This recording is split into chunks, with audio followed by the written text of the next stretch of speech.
Live from the heart of the blockchain, two legends rise. Yo, it's RWINK in the cockpit, DJ Oracle in control. Teach your Mane.City like it's coded in their soul. From the basis to the D plays, every tool, every tip. They'll turn noobs into legends on this crypto trip. Grinding mission, stacking loot, dodging fakes, making moves. You got question, they got proof. Boost defense, point prestige, mo finesse. Mane.City ain't a game, it's a whole mindset test. Loaded lions in the streets, cubs chasing that bread. Every stat, every buff, yeah, it's all in your head. So plug in, level up, learn the code, know the plan. With Oracle and RWINK, you gon' master the land. Welcome to the show, where crypto meets the grind, where knowledge drops hard and the game's redefined. This ain't no chill, this is strategy and wit. Mane.City 101, now let's get it lit. Welcome to the show, where crypto meets the grind, where knowledge drops hard and the game's redefined. This ain't no chill, this is strategy and wit. Mane.City 101, now let's get it lit. Welcome back, everyone. This is RWINK7. I'm joined once again with my co-host DJ Oracle. And we've got quite the podcast for you guys today, if I do say so myself. So definitely buckle up and hopefully you enjoy. But thank you for joining me, DJ Oracle. How are you doing today? Yeah, what up, RWINK? Thank you for hosting. Everything's good. How you doing? Doing well. I mean, everything's going good here, slowly getting ready to get back in the classroom. But other than that, I mean, we're gearing up for hopefully some new updates and some big updates at that as well, at that fact. So, we'll hop into that Dev Diary near the end here and do some speculating. But what we got on the docket for today is we did finish the Bunny Hop Blitz recently. So we're going to talk a little bit about what we did during the Bunny Hop Blitz, maybe some lessons that we learned, and just discuss it overall, as well as, maybe some sales and whatnot that happened that we were kind of proud of. And also just show off the leaderboard, talk a little bit about what was going on there. Then, luckily enough, we did get a hold of fftbhacker, and he was kind enough to answer a series of questions. So we've got a little treat there for you. We're going to read through. He wasn't quite comfortable coming on the podcast, which is perfectly acceptable. So he opened up and was able to answer some questions that we had sent over, preemptively, and got the answers back. So we'll read through those and also discuss each topic as we go through with that. And then we'll go and take a look at the Dev Diaries, see what they've recently released. Big one pertaining to the expeditions. And I think one of the exciting parts of that is going to be looking at the UI that they've showed off. So, we'll do some speculating about that at the very end as well. So, you want to do a little shout out, and then we can hop right into the Bunny Hop Blitz. Yes, right? Yeah, definitely. Excuse me. Yeah, thank you guys for joining us again. It's always fun to talk Mane.City and talk about the new updates that are coming out. And like we always say, we like to hear where you leave off on the blitz, where you are on the leaderboard. So make sure you guys like, subscribe, leave a comments, and yeah, thank you guys for joining us again. And like you said, this is an exciting one this time. Yes, very, very exciting.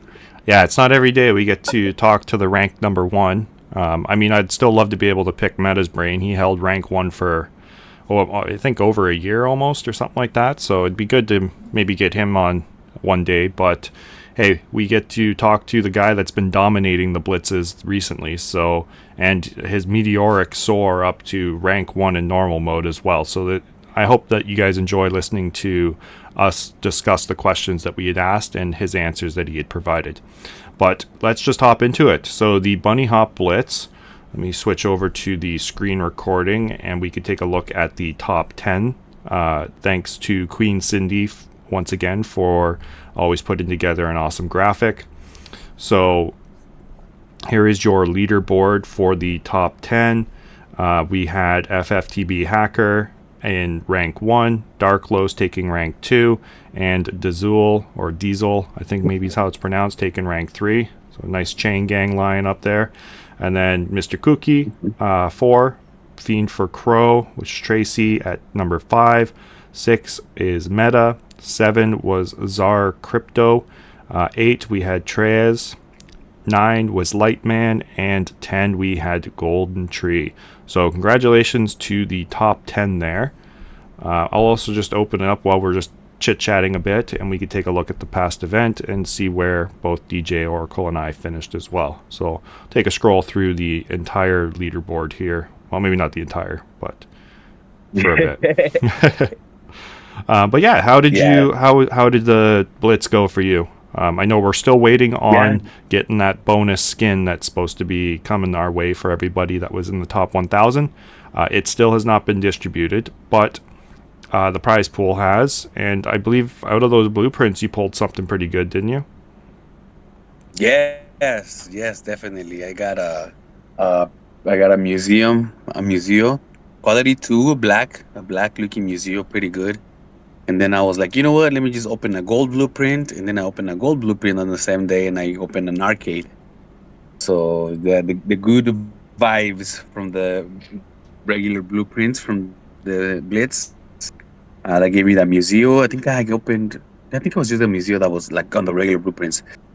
But yeah, did you open up some blueprints too, huh? I did some blueprint opening. I don't know. That's the hard part. Like I doubt they were the ones that I got from the competition. Seeing as I had like 700 in my inventory. So, but yeah, I did all right. That was a fun video to make. So yeah, if you guys haven't watched it, I did open 300 uncommon, like normal blueprints, and then another 50 for the legendaries, just to get some data on drop rates. I think I did pretty well. I mean, can't really complain with getting a couple legendaries, right? So a few of those, some epics. But yeah, so scroll through. That's one of my favorite videos of yours. Yeah, I mean, I hardly ever open blueprints. So I loved opening the blueprints. I might do some on screen here as we're discussing stuff, but yeah, I mean, you placed here's your rank here at 83, so you did pretty well. Let's see, can I click on? No, I guess you can't really click on the people. I was hoping to bring up your picture and be able to see it a little bit bigger. That'd be kind of cool if you could do something like that. Click on it after the leaderboard's done. But I see you're rocking your gold. Yeah, Cow Gone Mad. yeah, I had to represent. There's so many like cool, PFPs with all the good partners that we have, and so I had to pull out one of the best ones for this one. So yeah, I had a goal of trying to stay within the 1 million vouchers, and I was like the first one on the leaderboard to get the 1 million vouchers. So that was pretty cool to see. Yeah, you were like right there. What was it, 1.01? Let me just type your name in. 1.01. Yeah. And like literally the one underneath, which is Sertama. Shout out to Sertama. He had 998.94. So I was literally the first one to break that 1 million. So yeah, it's I had to buy a business. I bought it. I think it was like 3 days in. Okay. What did you pick up? So instead, I picked up a museo, and it was P6. I was on P3 by the time I bought it. So Prestige 3. So I got it. I bought it Prestige 6. I think it was 198. No, it was 100. Somebody outbid me, so I think it ended up like at 201K. And yeah, like another thing about the mining is also making sure that the avatar levels is right. So guys, remember that when you are about to buy a business, you can click on the information and it'll show you other requirements. Because many times, at least for me, that I'm not used to, like just recently I started to jumping in late and buying businesses and trying that strategy. And sometimes I forget that the avatar level also is not just prestige, right? So then I'm missing out on that bonus, and then I have to jump in the mansion and like make sure that I meet that avatar level bonus. So that's what I would get that I learned from this blitz when it comes to that strategy, to make sure that my avatar level is always keeping up so I can get the max bonus. Right on. Hey, I mean, yeah, you were able to secure yourself a good rank. We did have, just for interest's sake, 1,297 people log in for this past competition. So there's almost about 300 people that will not be getting the skin. So that's kind of cool to at least think, hey, there's only 1,000 of this skin out there, right? Yeah, so true. Which would be interesting, maybe to even see how many people actually have the calendar ones, right? Because we've had a few from calendars, especially that February one, right? You miss one day and you don't get it. So it'd be interesting to see the population of those skins as well that are available. That's so true. That's so true. And so how did you do on the Blitz? You did pretty well, huh? You jumped in at a pretty good time. You secured your points. Yeah, I was able to lock down a decent amount of points just from the one little sprint that I do. And luckily, I was able to get the business at the right time. So I did purchase a motors off of fftbhacker. I didn't know I was buying it off of him. Full disclosure, I'm not talking to any of the top players and getting them to build me businesses. I know some people can do that, but it's not something that I do. I like to just play, as any other normal player would play. I don't want to use connections, even though, that's about all that business really is connections, right? So it becomes part of the game here too. But for me, I did grab that. It was level 451, so it worked. It would have been nicer if it was maxed out, because then I could have possibly got into like live 4 for a bit, and that would have even given me more points. But I did get into live rank 6 for a little bit. Sat around live rank 7 for the most of the time. And that gave me a decent amount of points to be able to carry myself forward throughout the competition without really having to do much. And then I also made a decent amount of sales. All right, so I purchased that, what was it, 217.77. And I know Turnup was the last person to bid me up on it. I was also getting bid up by the one. I was originally, I think, listed for 150K, so got bid up almost 70K on it. But, pretty much as soon as I had it locked in to buy, like another 5 went up. And I'm like, man, they're getting the discount. They get a 70K discount.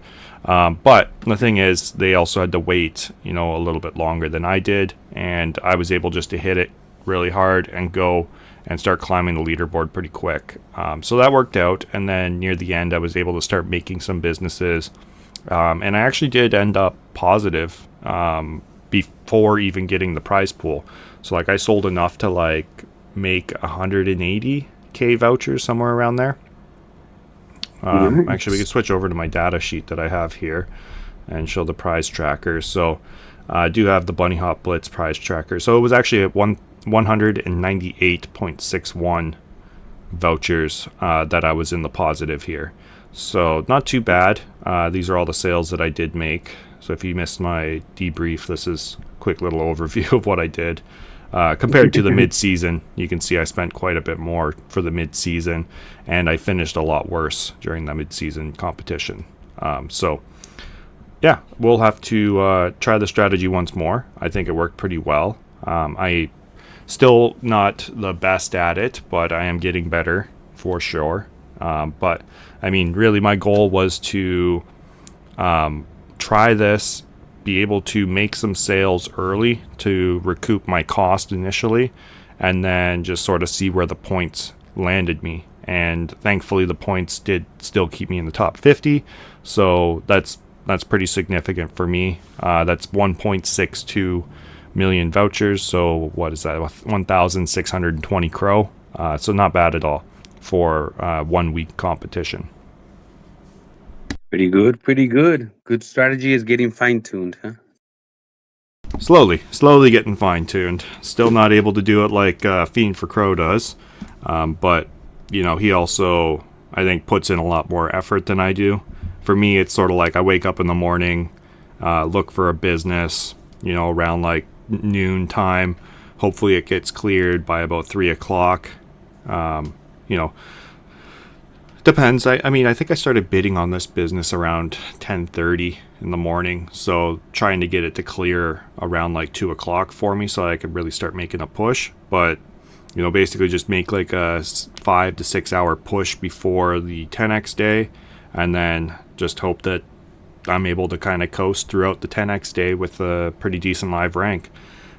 So, I mean, as minimal effort as I possibly can put in, I guess, at this point. And it's not for, lack of interest. It's just, I just don't have time to really dedicate as much as, somebody like fftbhacker has been putting in. Even like Dark Lows and, those guys, they play very regular and consistently.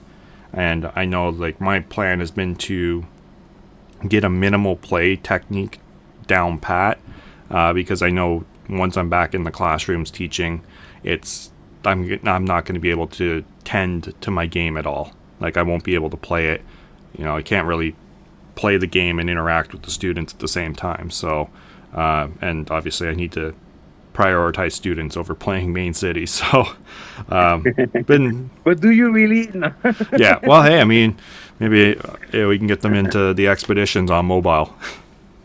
There you go. Yeah. Then you can introduce it into the curriculum. Exactly. And they get bonus points for running missions on my lands. There you go. But it's getting the timing of your of the day when you're gonna push, right, to get those extra the points, right? Yes, exactly. Because you don't.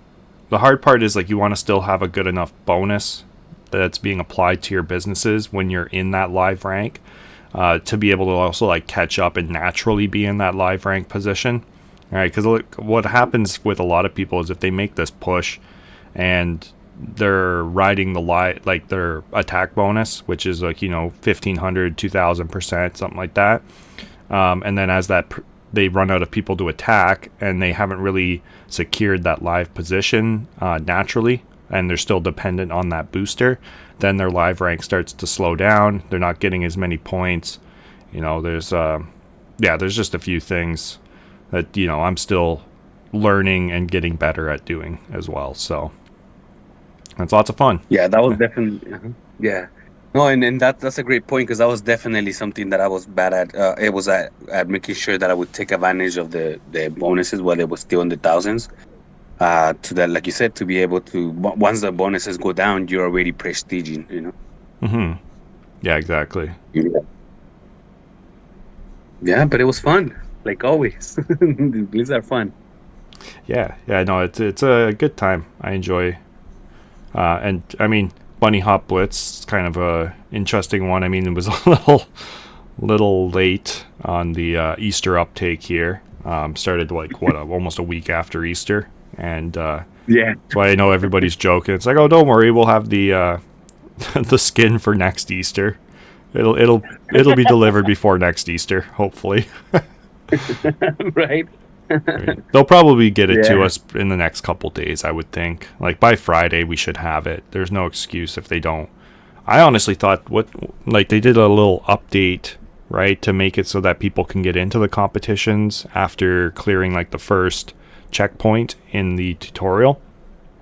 So I didn't see, to me it was like, why didn't you just give us the skin at that time too? You're already pushing an update. Why couldn't you just add that as part of the update? But I don't know. I heard too, I was talking with Spooners, he said that there was some stuff in the background pertaining to mobile.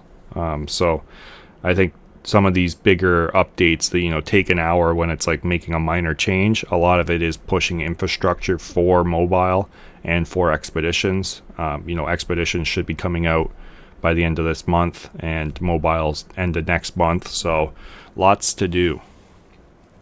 Yes, definitely.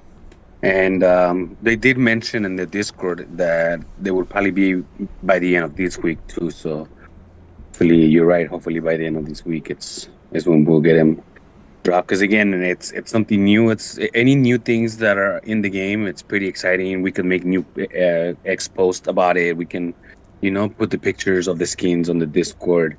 So they're definitely it definitely helps the game out when they put these prices out, and even if they're small or they seem small. But yeah, new skin. Who doesn't want to rock that and start showing off, right? No, exactly. And it's for the cool cats. So everybody loves cool cats. Turn them into little bunny burrows. Yeah, definitely. Yeah, and I think it'll go well too. I mean, it'll be interesting because, I got like the monk skin and using the Museo one that comes from Jack and Jill. So getting these little bunny hills in there too kind of makes it more, I don't know, like a Aurora Wilds-esque kind of place, right? Bunch of rolling hills and tree forts and stuff like that. Yeah, and the land that is like snowing and stuff. Yeah. But okay. Do you got anything else that you want to talk about for the Bunny Hop Blitz? I think for myself, sales went pretty well. I think I did probably the best that I've done in a competition in recent times. And I was honestly surprised with how competitive the top 100 still was, despite the low prize pool and really the only bonus being a skin for being in the top 1,000, right? It's not like there was an extra skin for being in the top 100. So I was surprised as to how competitive the bidding was. I really didn't anticipate getting bid up as much as I did on that day, but it did seem like people were still full guns blazing, trying to get as good of a rank as they possibly could. Yeah, it was probably the adrenaline from the last blitz was probably still in the air lingering. Yes. Yeah, maybe. Everybody trying to get that pack payout, right? Yeah, and I think I swapped it when it was like at 95, 94. I should have swapped mine. I kept half of it and swapped the other half recently. I don't know if you saw that guy that popped into the Discord trying to sell some backpack and a wind turbine. So I just swapped it and I bought that stuff off of him. I was like, whatever. I needed another backpack anyways. Not like I needed it, but I was like, I'll take a rare, whatever. So swapped some of the pack and gave him some crow. Nice. Yeah. Did you spend yours on anything? Did you spend your pack? You swapped it. Did you to crow or USD? I bought some land. No, I bought some lands. I bought 2 lands. Right on. One at 17 and the other one at 18, I think. Nice. Yeah, and then the rest I put it on my. No. Get those extra bonus diamonds now, right?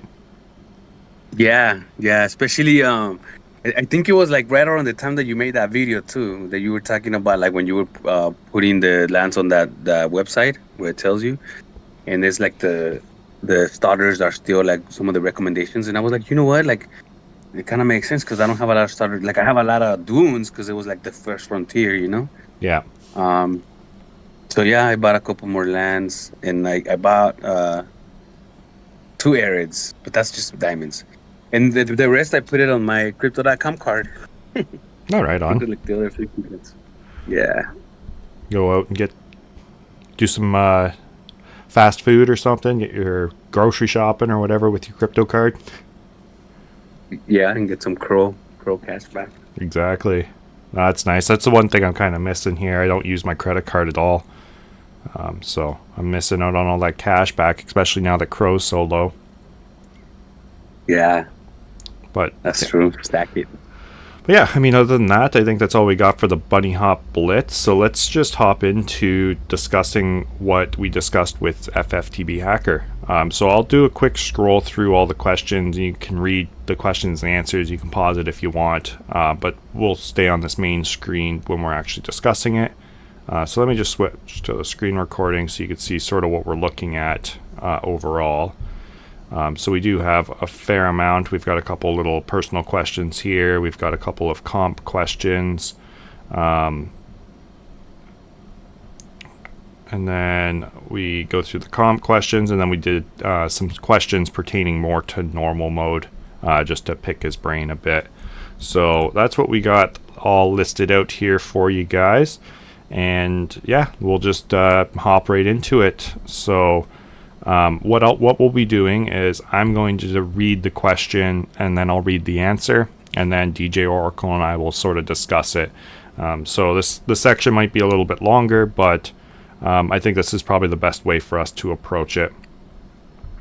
So the first question we asked him, just to get some personal information, so we, could put a little bit of a face or a person behind the legend here that's been dominating us in comp and in normal mode. So we asked him, what was your favorite movie? He said his favorite movie is The Matrix. And then we also asked about a favorite song. He doesn't really have a favorite song. He just listens to whatever's playing on the radio. We maybe should have expanded and asked about a genre, but I think he just listens to whatever. He's probably, listens to whatever his wife or kids are listening to, right? So, but yeah, I mean, Matrix, that's a great movie. I definitely enjoy that movie. So that's a good pick. Yeah, definitely a classic right there. Definitely a classic. And it kind of shows like, I don't know, a Matrix person, a person that loves it. I mean, who doesn't love that movie? But a person that really says, oh, they could have said any other movie. But saying The Matrix is like, all right. Yeah, exactly. You wonder, maybe he's trying to escape the Matrix as well. It's an interesting movie. I like it. But yeah, okay. Yeah. So then next up, we asked him about favorite hobbies and sports. So he does enjoy Frisbee. That's one of the sports that he likes to play. Maybe he plays like the Frisbee golf. But he also likes to hike and travel. And he enjoys spending his time with his family. I can share sentiments on all of those. I enjoy spending time with my family. Traveling's always fun. Hiking, being out in the outdoors is good. And Frisbee's a nice casual game, so I know I play that. It's an easy game to drink too. If you're out there having some beers with the boys, throw a Frisbee around. That's true, especially like you said, the Frisbee golf. That's pretty fun too. Yeah, I've never tried that, to be honest. Not like on an actual course, but like there's been people that have like set up, and you have like a hole, you move around and stick it in different spots to get different obstacles, but never like been to an actual Frisbee golf course. But yeah, I've only been like busy. Yeah, it does look fun. And I think also this answer kind of confirms what you said about the radio. That is pretty much whatever the family, whatever the mood is at the time and stuff like that, right? Yeah. So yeah. Family time, gotta love it. I'm very much like that too. Like, I'm not a person to go and turn the radio on. But if somebody's like, hey, you want to listen to music? It's like, yeah, sure, whatever you want to, right? Like, I'm not too picky. The only time I actually like listen to music would be like if I'm in the car driving by myself, right? Then I'll put something on to listen to, because, I mean, I can take silence, but that's a mind-numbing silence when you're just like driving, through country fields, basically, just like, oh, there's another farm. Oh, another farm. It's just kind of boring. So put some music on. That's really the only time I listen to it. All right. Yeah, I do Uber Eats. So I do half podcasts, half music, Yeah. I can like have some talking time and then some music time. Yeah, podcasts and books are good too, right? Put those on and listen to a book or something like that. They're good for long road trips. Mm-hmm. All right. Yeah, so maybe we should have said that, huh? What do you like listening to? Maybe he would have said podcasts instead of songs or something. Yeah. Well, hey, I mean, if you see him in the Discord, you could always ask him, right? But yeah, so then we asked him a little bit about like, how did you find out about Mane.City, the game? And he actually was minting First Frontier lands as well. I know I had minted one. That's how I first heard about the game. I did not get any luck. I got myself a Dune for $80. But, it's what got my foot in the door. I mean, when I played the first World Series, all I had was that one land. And I still ranked. I mean, I would have been top 500 if I didn't sell my businesses. And the way the leaderboard worked back then was a little bit different. But I think I was like under 550. I was like just outside of the 500s. Nice. But yeah, so his big issue was with playing was basically he was being prevented, or the paying was what prevented him from buying anything else. So maybe he had some issues with how what do you want to talk, like, you know, how to buy the actual NFTs. So maybe there was an issue with where his district is or something. So he didn't really start to play right away, but then he did get into it about a year and a half ago, and that's where obviously, you know, he's now, it took him about a year and a half to get to rank 1, so he's been doing pretty good ever since. Yeah, so he's a minter. He minted the first Frontier collection. That's how he originally got into the game. And I believe you did too, right, DJ? You were a minter from the start. I mean, you're a day 1 player too, right? Yeah, I think I jumped in like a week later. No, it had to be a few days later.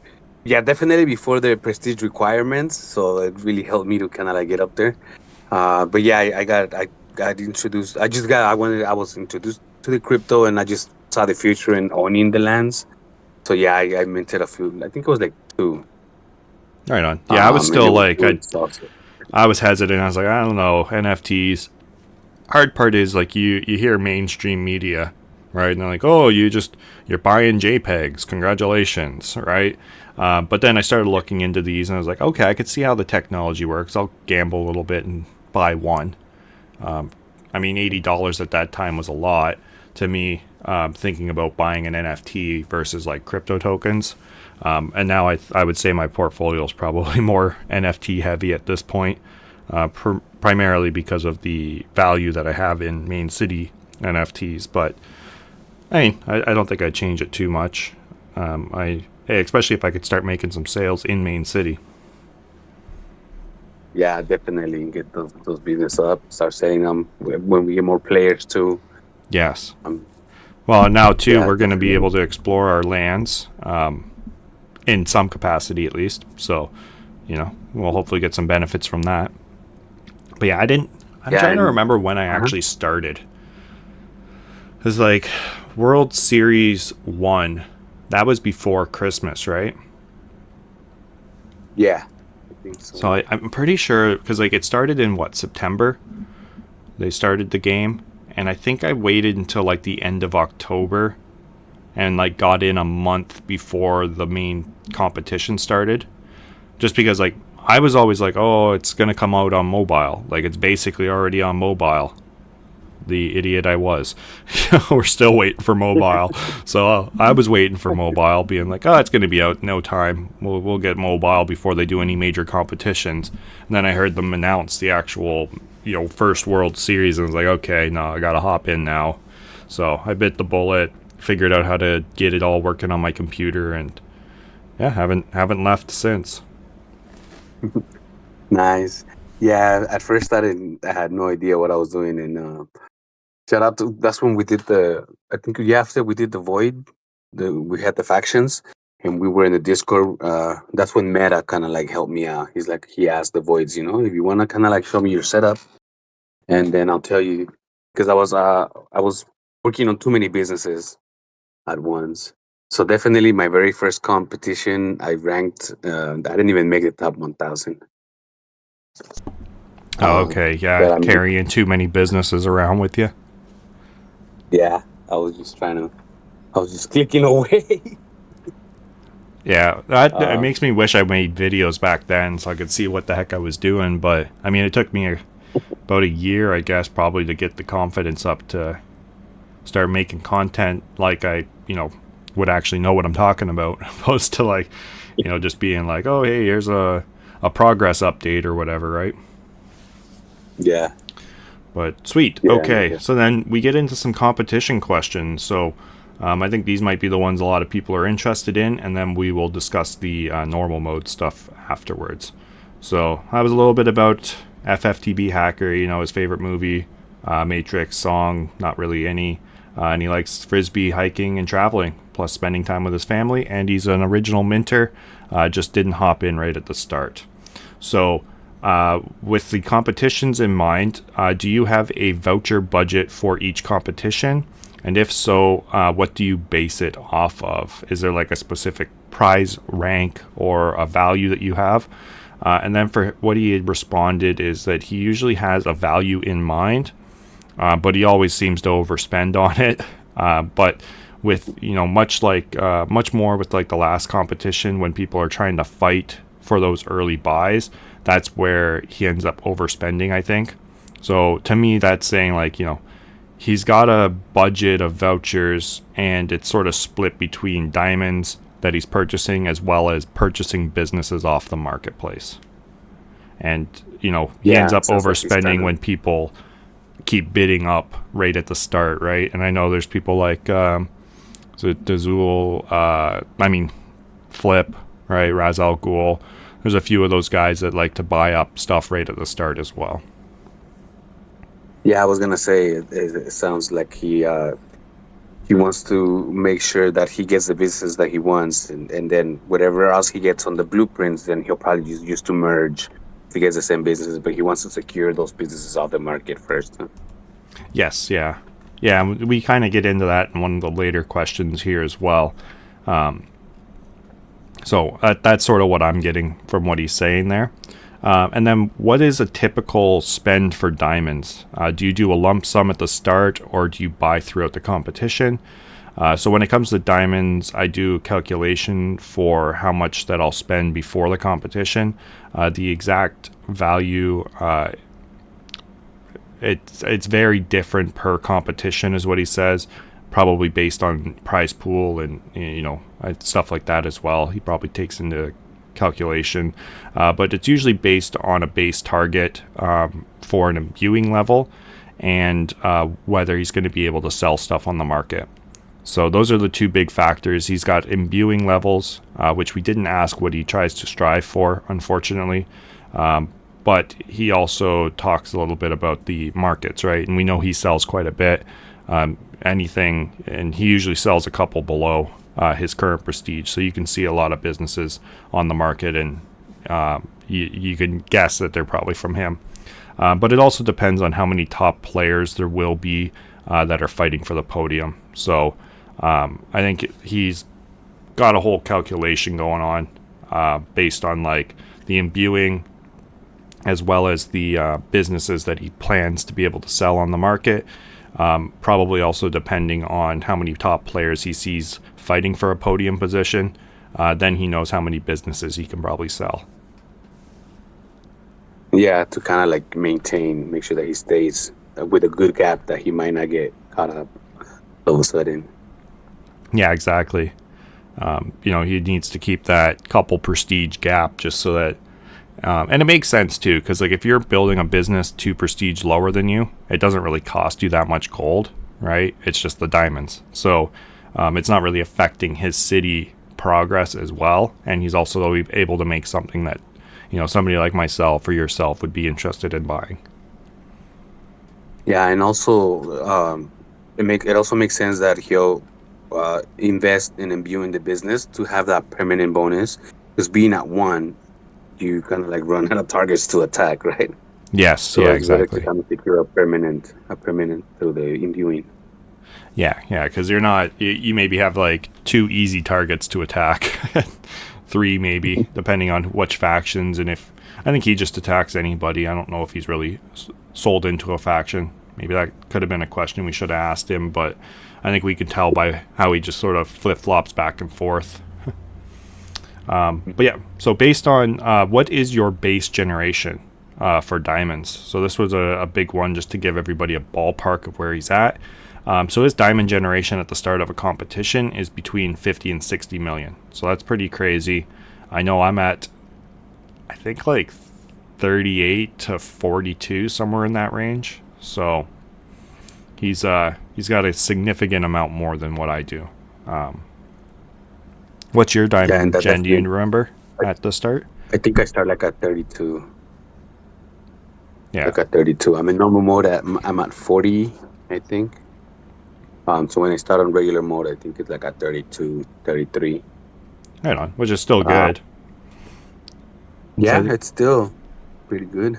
Yeah, because like even at like if you just had arids and 1 starter for each land, I think you're at like 20 million at the start of the comps. 18 to 20 mil, somewhere around there. Mm-hmm. Which still gives you pretty good amount of room. I'm pretty sure you could still get into the top 1,000 with those, right? And it's free. You get your free skin, or you know, if they have any more prices for the top 1,000. Yeah, well, Yeah, especially just when getting you were those getting the areas. NFTs, right? That was a nice bonus. You could easily get in there without any NFTs, right? Just like Mhm. have full sets of arids, which you can get by prestige like 80, right? By the time you hit prestige 80, you're already generating enough gold to be able to buy all of the arids that you need that don't cost vouchers. Nice, nice. All right, guys, if you are at 80 and you don't have all your areas, make sure you get on it. Oh, a little side note before we get on to the next question. Do you see that guy that was live streaming he wanted to live stream? He posted his link in the Discord. Yes, yes. And I went to the stream and I saw it when he was like conversating with you. And man, I even made a comment. I'm like, bro, I'm so glad that that our week put you on game. Yeah, I know, because that comes back to the arids. He had like none of the arids bought on any of the other regions, and I was like, dude, you have 8 million diamond gen. What's going on here? Like you're prestige 140 or 150 or something like that. So, yeah, we got him set straight there. He went through for like almost half of the stream there, just buying arids and chatting. It was good. He was so excited too, because who doesn't like to see their diamond gem go up, right? Even Yeah. when I bought those 2 lands. Yeah, because he hit like 25 by the end of that. So he went from like 8 Oh, to really? 25. Yeah. Oh, nice. I forgot why I wasn't able to like keep watching the whole video, but yeah, I saw when you were like telling them about the Arids, and I'm like, all right, look at you. And I'm also glad that he's making content. Just anybody that brings ice to the game is a good thing. Yeah, exactly. Yeah. That's it, right? More people making content. And I mean, we'll get into a little bit of the disappointment that I have upcoming with the new update, but just, I don't think it's going to be a good content creating aspect to the update. But anyways, let's continue through these questions. So, do you stack attacks first to get the best rate to buy diamonds? And if so, what percentage are you looking for? So this is a little unknown thing. I know a lot of players that even compete at a decent competitive level don't really know this, but your diamond rate is based on your diamonds production, in the sense that like if you have a lot better diamond bonus, right, the percentage through aerial bombardments, when you convert vouchers to diamonds, you can actually get a better conversion rate. So the higher your bonus, the more bonus diamonds you'll get when you purchase diamonds with vouchers. So that's what we were kind of trying to ask. And yes, he stacks attacks, and that's why he buys the diamonds at the very beginning, right? So like we were asking last time, do you buy them throughout, or is it a lump sum at the start? The lump sum at the start, because he's stacking his diamond bonus through aerial bombardment to be able to purchase the most amount of diamonds for the least amount of vouchers. So he doesn't remember an exact bonus that he tries to target, but with the average, he's saying he can usually hit about 14 to 15 attacks, right? Because we are able to hit for about 5 hours now. So you can stack about 14 to 15 attacks, and if the average is around 10 or 14 with the bonus being 10, you could get upwards of like 140, 150% bonus. So that's pretty significant, right? And that would take him from, if he's at 150% bonus, that brings him from, let's just say 50 million diamonds up to like 120 million for his diamond generation, right? So that's pretty wild. Yeah, definitely. And it is a good point that you bring up, that maybe a lot of people didn't know that one, because at least for me, I don't really buy diamonds, so I knew it from before, but I didn't keep it. It's not information that I kept like in the front of my mind. So it's good to bring it up, for everybody. Yes, the bigger your bonus when you're attacking on the aerial bombardment, the better your conversion of vouchers to diamonds. So that's it's pretty. Yeah, That's because pretty good. I'm Good like one right you, I there. don't buy diamonds, right? Like, not normal, not in comp. I bought diamonds once, and that was to unlock the marketplace back when it was like purchase a certain amount. And that's when I learned about that technique. Was somebody had mentioned like just stack a bunch of aerials and then buy a little bit of diamonds. I think I bought like 200 crow worth of diamonds to unlock it, and you, what was it at that point, you needed 500 million. Yeah. So yeah, that's the only reason I had ever bought diamonds. Then they changed the whole thing again, and it was literally the last comp that they had allowed you to unlock it that way. It's like, man, I wish I would have done this at the start. I could have been selling some of the stuff I was pulling and be able to make some crow, but I mean, hindsight, right? Yeah, the game kind of like moves fast, so some of the benefits don't last too long. The cost of the boosters, the cost of the attacks, you know. Yeah, But exactly. yeah, I'm like you. I'm like you. I only bought diamonds to open the market as well, Yeah. and I didn't even know about this hack. Oh, okay. Yeah, no, I saw it. Somebody had mentioned it because like I had always been like a proponent of like, guys, we need like an in-game activity that allows you to unlock it, right? And that's where I used to say, like, think about it. If we did 1,000 daily roar rolls to be able to unlock the market, right? At least that's like, well, that's like 3 months, I think, worth of daily roar, right? So it's like you have to commit to your city and every day doing all of your roars, like your roar rolls, to be able to unlock the market. And that was the free way that I was always recommending. But now they've got the, linking and stuff like that. But that's when somebody had mentioned, oh, just do the attacks, stack up a bunch of attacks, and then you'll be able to buy diamonds for cheaper. So I did that, and it worked. Nice. But yeah, right. so speaking of pushing, which is, sort of what you're doing by pushing your attack boost up as high as possible. Our next question was like, how long do you like to wait before making your push to the top? So with he said there's no exact timing, but it's basically determined by the initial market overbidding. So he's watching the market, and I think too, part of it comes in that he needs to secure the businesses that he's going to use to push, right? The ones that he wants. And so depending on how much market activity at the start there is, it could either delay it because he's still bidding on businesses that he needs, or if it's not very active, then it sounds like he's able to make a push a bit earlier. Yeah, that's what I'm thinking too. That he's trying to get the right setup that he's gonna use Yes. for that push. So depending on how active people are outbidding him, then that's until he's got to wait to secure those businesses. Yes, yeah. And so we asked him next to follow up is like, so while you're waiting, like, what are you doing? And really at the beginning, that's what he is doing, is he's purchasing and spending a lot of time, or all of his time, on the market, trying to bid up and get the businesses that he wants. Mm-hmm. So he has confirmation that he's stacking those diamonds while he waits for the market to for his bids to end. Exactly. But interestingly enough, so our follow-up question to that was like, so how many big businesses do you use to make your initial push to rank 1? Now, what he says, every competition, he has a different business setup and a different number of businesses.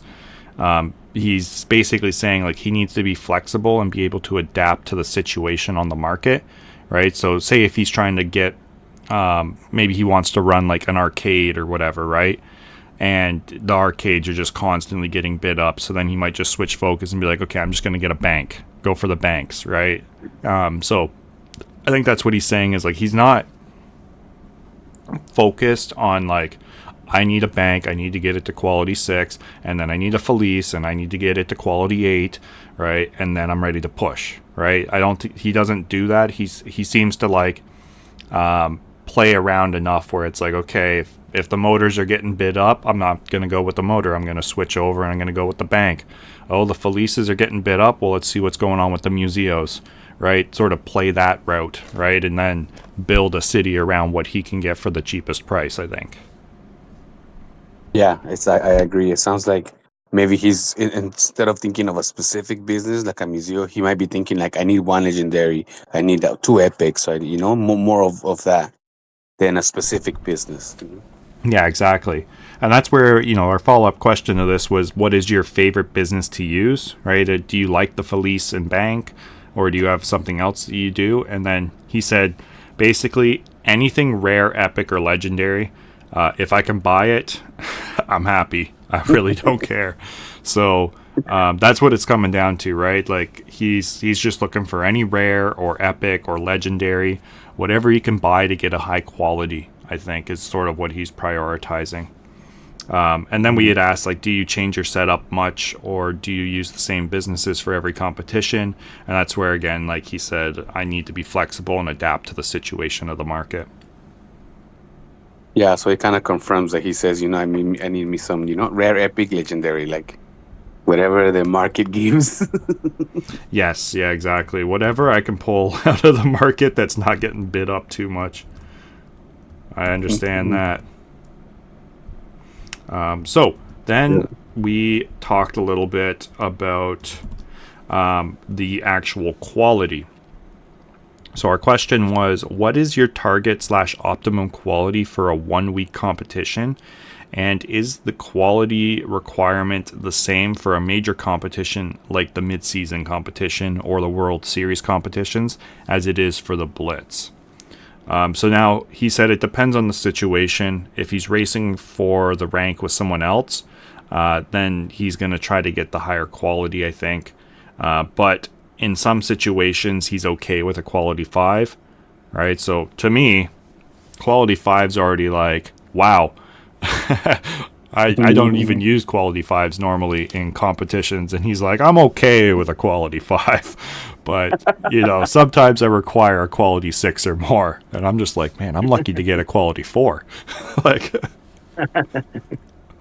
so... Right. So that's when we know the different levels, because it's also the diamonds. It's not just I need the businesses. You also need the diamonds for the mergings. Yes, exactly, right? And think about how many times you probably fail a quality 4, quality 5, quality 6 merge, right? So he's burning through businesses and diamonds. Oh yeah, because once you get up to like merging to quality 6, forgot what the cost is for the diamonds, but. The higher the merge, the higher the cost, right? Yeah, so to attempt a quality 6, it cost you 48 million. There you go. So 48 million. And it's a total that's total of 20 or 240 million just to get there, with all of the other attempts added up.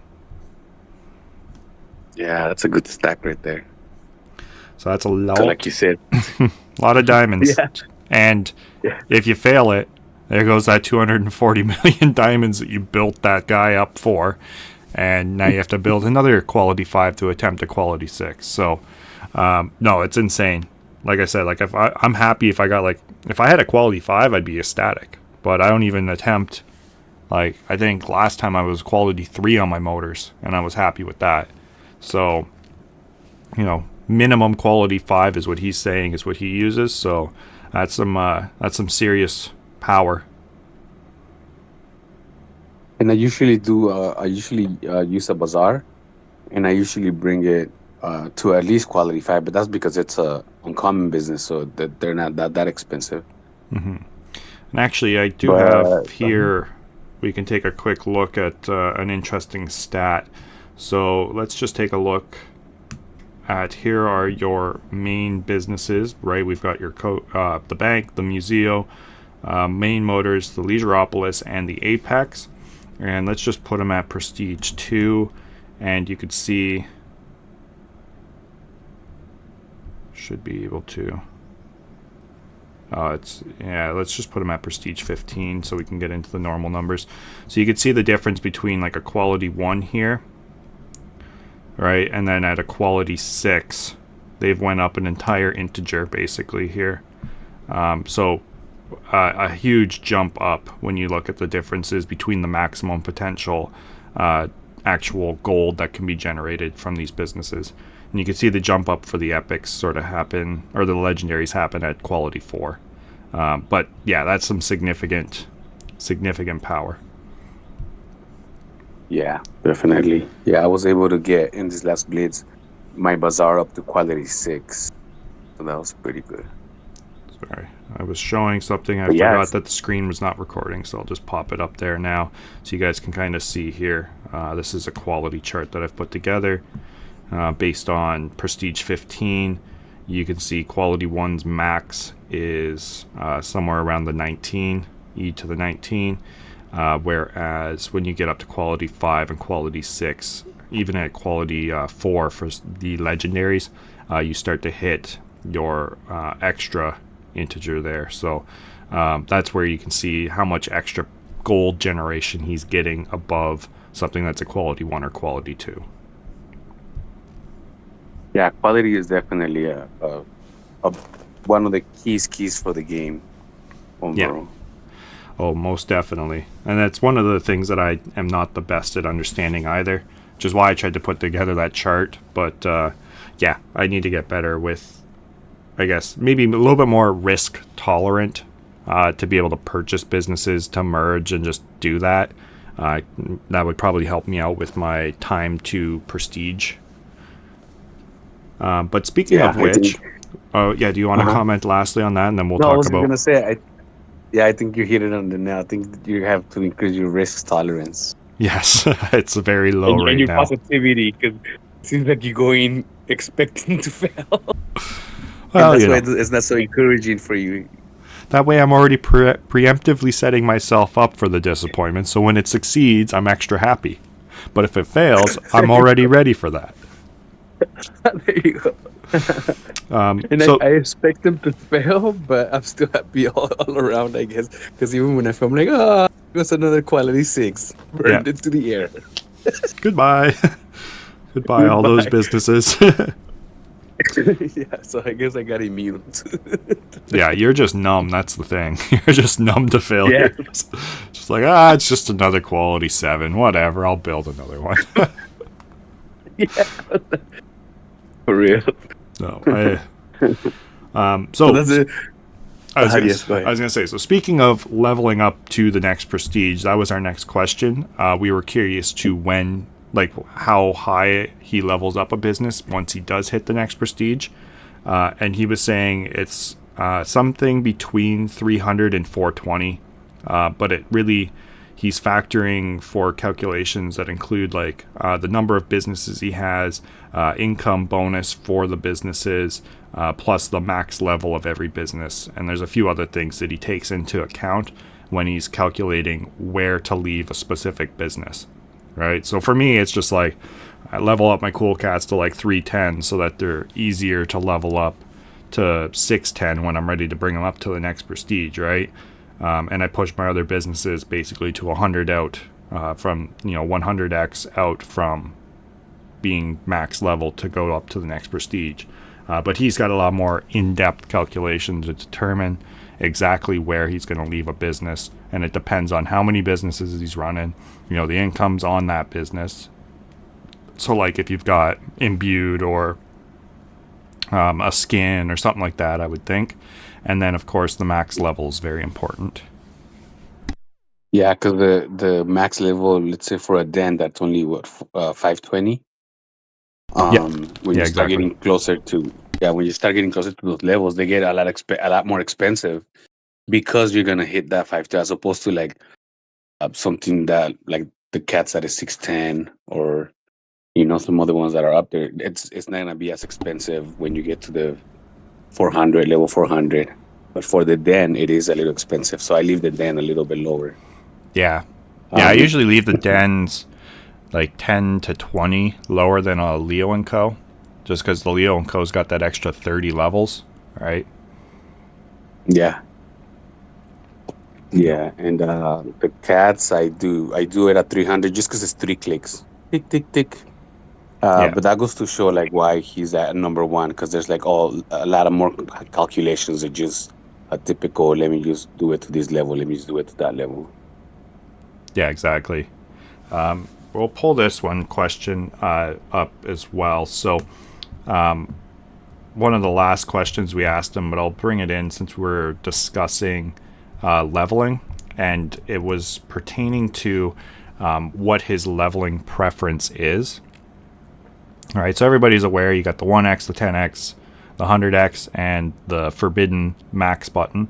But we were just curious, like, what do you prefer to use? So he said on his two main businesses, right? So he runs two mains and in normal mode, and also his main businesses in comp. So he probably runs, the way he's wording it there, I would assume he's running maybe 3 to 4 main businesses in comp. He didn't really divulge that completely, but he will 1x. So he does the 1 clicks for his main businesses, and then everything else is either a 10 or 100. So I assume Cool Cats, he's probably 100xing, right? They're not adding to, especially a quality 1 Cool Cat versus a quality 6 Museo or a quality 6, bank.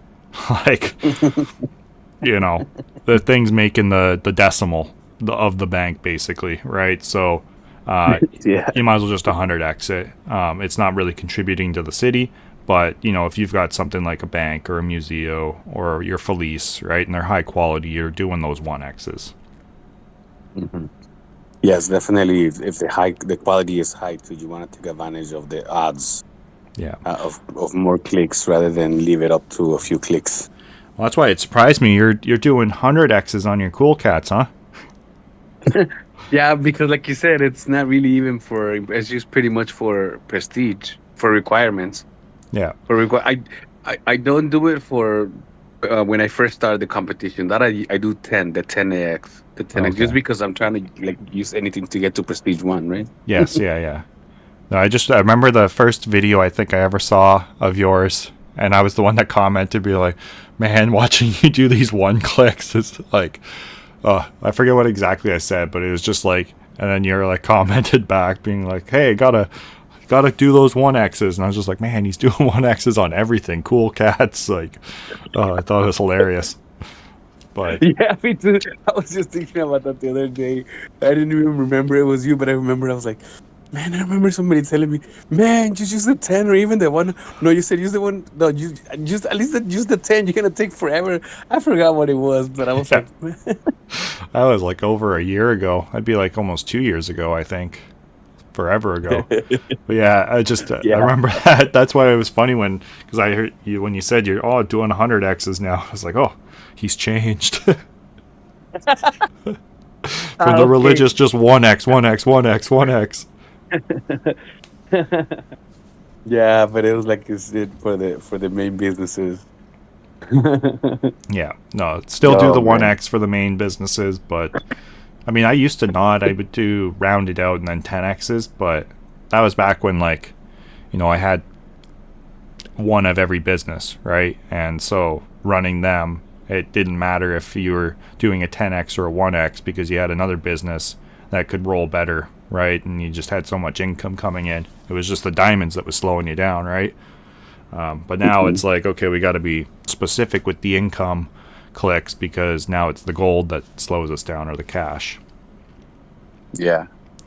And then the last question we asked him that was related to competition is, are you often in the negative, or do sales and your prize pool keep you at a net positive on vouchers?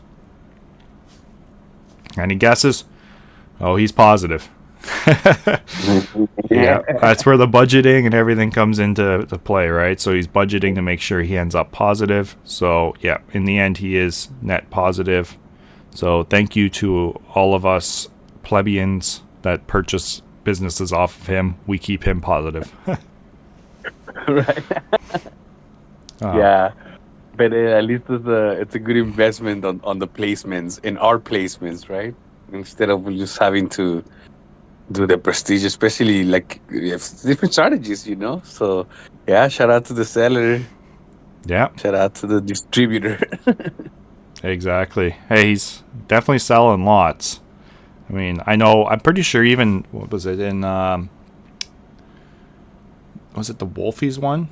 No, the mid-season competition. I'm pretty sure I bought the Felice off of him as well as something else. So I bought a few things. I've bought a few things off of him. He's usually definitely selling high quality, good businesses. But I see they're starting to lower the level of them, so they're not right there at the max level. Yeah, I know he was for the mid-season. He was buying a lot of my Cineplex, so he must have had a really good quality on his Cineplex for mid-season. Okay. Yeah, I honestly Yeah. feel like he just buys a lot of everything, and then whatever he can get to the highest quality is what he runs with. And then just sell Yeah, whatever else, probably. right? Yeah, and it goes back to what he said about the market. So you're right. He probably just bids on everything, and whatever gets the most out of it just gets the quality. Yeah. Gets up in the quality. And if he fails the quality 5 attempt on a Felice but gets it on a bank, well, he's going with the bank then, right? Yeah. Okay. Yeah, quality is a Quality is major important, component. Mm-hmm. which is why he's running some high quality businesses in normal mode, right? So yeah, transitioning with that over to some normal mode questions. The first one we asked him was, what motivated you to push for rank 1 in normal mode? Was it the bragging rights or was it the rank bonus? So he really wanted it for the bonuses for competition, right? Like if we go and take a look here at the bonuses that you're able to get, just switch over to screen recording. You can see here that he's getting an extra, 2% above Dazul and 4% above Meta at rank 3, and then 6% above everybody else in the top 10, right? And he's getting 7% above me as just a ranking bonus. And this applies to your cash, your diamonds, and your furniture XP. So this lets him level up faster. This lets him gain diamonds even quicker, making his buying of diamonds more powerful, as well as a 10% on your cash. That's pretty significant at the start. So that was his main focus for pushing up into rank 1, just to be able to get that extra 2% above the other guys. Yeah, it does. And that goes for all of us. If you feel like there's no reason to move up on the leaderboard, well, guess what? There is, because those bonuses transfer from the regular leaderboard, normal mode, to competition. So that's a great point right there. Yeah, there's a few things that carry over from normal to comp that, things like some of the achievements, the ranking bonuses, stuff like that. And also division, right? So if you're in the Division 1, you can get an extra attack and an extra booster, right? Same with Division 2, Division 3. As you level up, you can get those extra bonuses and they carry over to comp. But yeah, he also wrote us a little bit of a story here, I guess, around why he did the full push. So he was actually fine with just taking rank 2. He really wasn't pushing meta too much. But then Lion Sentinel, he was just using Sakura boosts, just hanging around in rank 2 until Lion Sentinel started to push for rank 2. So that's when he had to start to defend by increasing the quality of his main businesses, and then started doing regular drop downs. Right, so you'll see he'll do drop downs still, I think. But yeah, he was fine with just taking rank 2. I mean, 8% still good over the 10%, right? But when he saw that he was going to get pushed out because Lion Sentinel was pushing, sounds like that's when he made the main big push, and then he started to distance himself from meta. He started to close the gap between him and meta, with the increased quality and the regular drop downs, that eventually he was able to overtake meta, and then he just kept going. So surprisingly, there was no bragging rights. There wasn't like ambition to get a skin, made after his accomplishment for making it to Division 3. It was really just the ranking bonus that he wanted. So, but he's got some pretty cool little achievements out of it, right? He's going to get the mid-season competition, and also Division 3, first person to Division 3 business skins. So I'm looking forward to seeing what they put together for those two major accomplishments. Yes, definitely. And it shows the natural competitive spirit that I guess all of us have, right? Because it's like, I'm okay here until I see somebody else trying to take over, and then I go, oh, no, now it's a competition.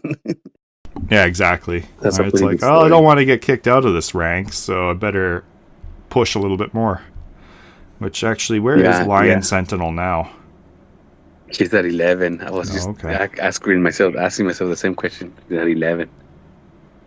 Yeah, he's. Now we got Dazul, or Diesel, I think that's how he pronounces it, chasing. But he's far. Alright, he just hit into rank, or into Division 2. Or sorry, Mhm. Division 3. So, Division 3? yeah. So he's at 6.73 million, and fftbhackers at 6.73 little q. So a lot of work for him to do there. But yeah, good luck to Dazul then if he's gonna try chasing rank 1. And Yeah, I then wonder why Meta hasn't moved up divisions.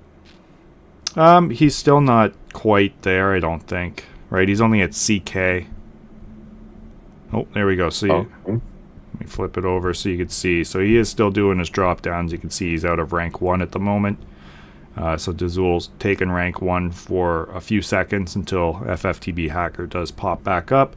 And that's where we're talking about the regular drops downs. He's probably doing it every 21 minutes. I think my cooldown's 21 minutes or something like that. So it's important.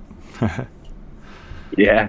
Yeah, I started doing drop downs too because I was getting stuck with this guy, Moro. Yeah, Moro. And Moro, yeah. And he finally stopped attacking me. Yeah, I remember he and used to then, attack me a bit too. He's got no allegiance. Yeah. He just attacks everybody. Yeah, so I said, you know what? I'm going to try to try to make a gap. But yeah, I guess it goes to competition too because he sees me pushing and then he starts pushing too. Yeah, exactly. He's pushing right beside you, right? That's where you almost have to spend some significant vouchers to get yourself something to really build up to, right? And that's when you can overtake people. Doing a little bit of drop down and also have a big powerhouse. But yeah, so speaking of a typical day, that was our next question that we were discussing with him, just to see exactly what he does as a typical day. And what is his favorite part of Mane.City that keeps him engaged.